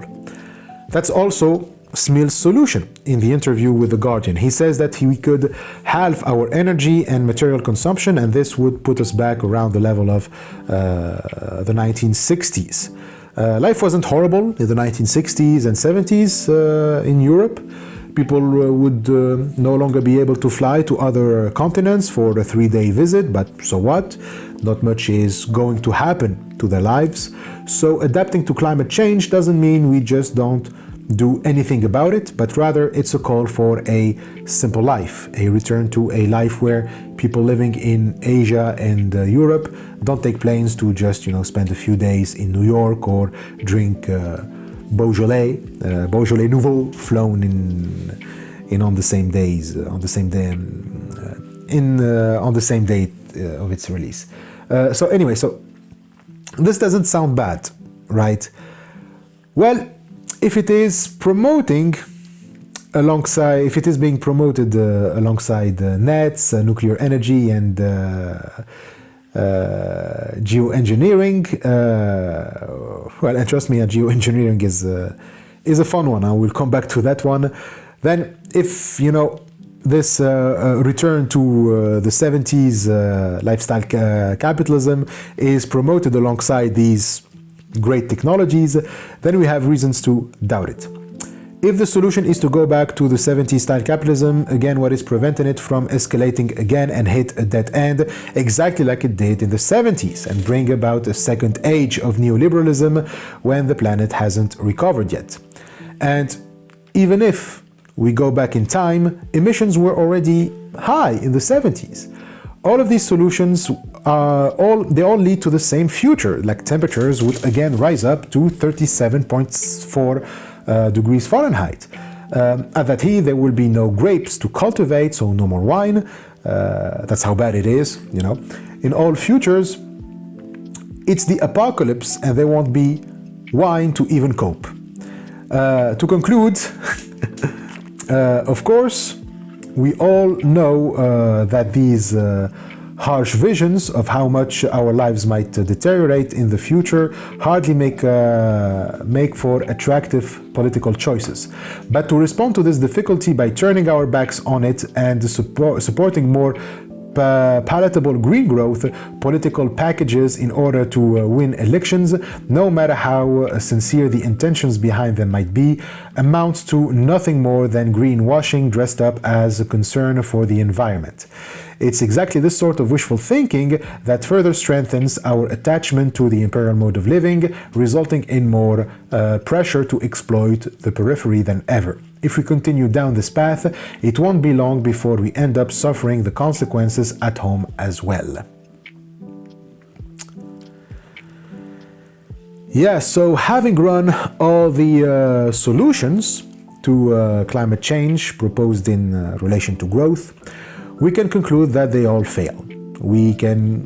If we keep persisting in our attachment to growth, then we need to be honest with ourselves. Ecology requires hard choices, but these choices are necessary if we wish to have fulfilling lives. The imperial mode of living, as attractive as it may be, isn't worth the countless lives and ecosystems we sacrifice for it. We may have grown attached to it, but it is time to let go and take responsibility for it. Saito says that we need to face the reality and the hard questions,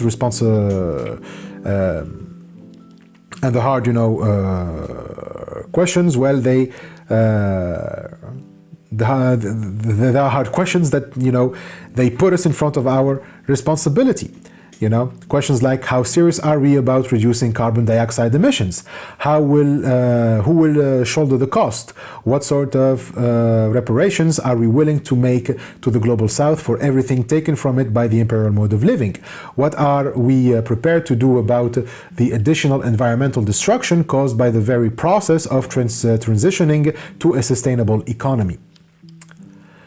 So if we truly are serious about reducing emissions, and if we want to avoid all injustice about who has to bear the cost of reducing these emissions, and if we want to actually bear responsibility and pay reparation to those who lost everything so that we can enjoy that consumerist lifestyle and do what it takes to truly transition to a sustainable economy, then we need to consider another solution. A solution that is barely mentioned by international organization, and that solution is, of course, degrowth. Now, this is not a miracle solution that will fix everything. Saito isn't some kind of prophet here. He is humble enough to even acknowledge that maybe it's not, maybe it's even too late to even try to implement degrowth. Because simply shouting degrowth isn't enough. We have to know what kind of degrowth we are talking about. Because there is a kind of degrowth that Saito isn't friends with, and so the next chapter will be about that, the kind of degrowth that none of us really want. And so next time we are going to read the third chapter, Shooting Down Degrowth capitalism. So that's it for today. So that was a long episode. I think it's about four hours. Well, we've been going on for almost 4 hours reading the chapter. But yeah, so I hope that you enjoy it, that you find this very interesting, and likewise, thank you for watching. Please subscribe, leave a comment, like the episode, and I will see you next time for the third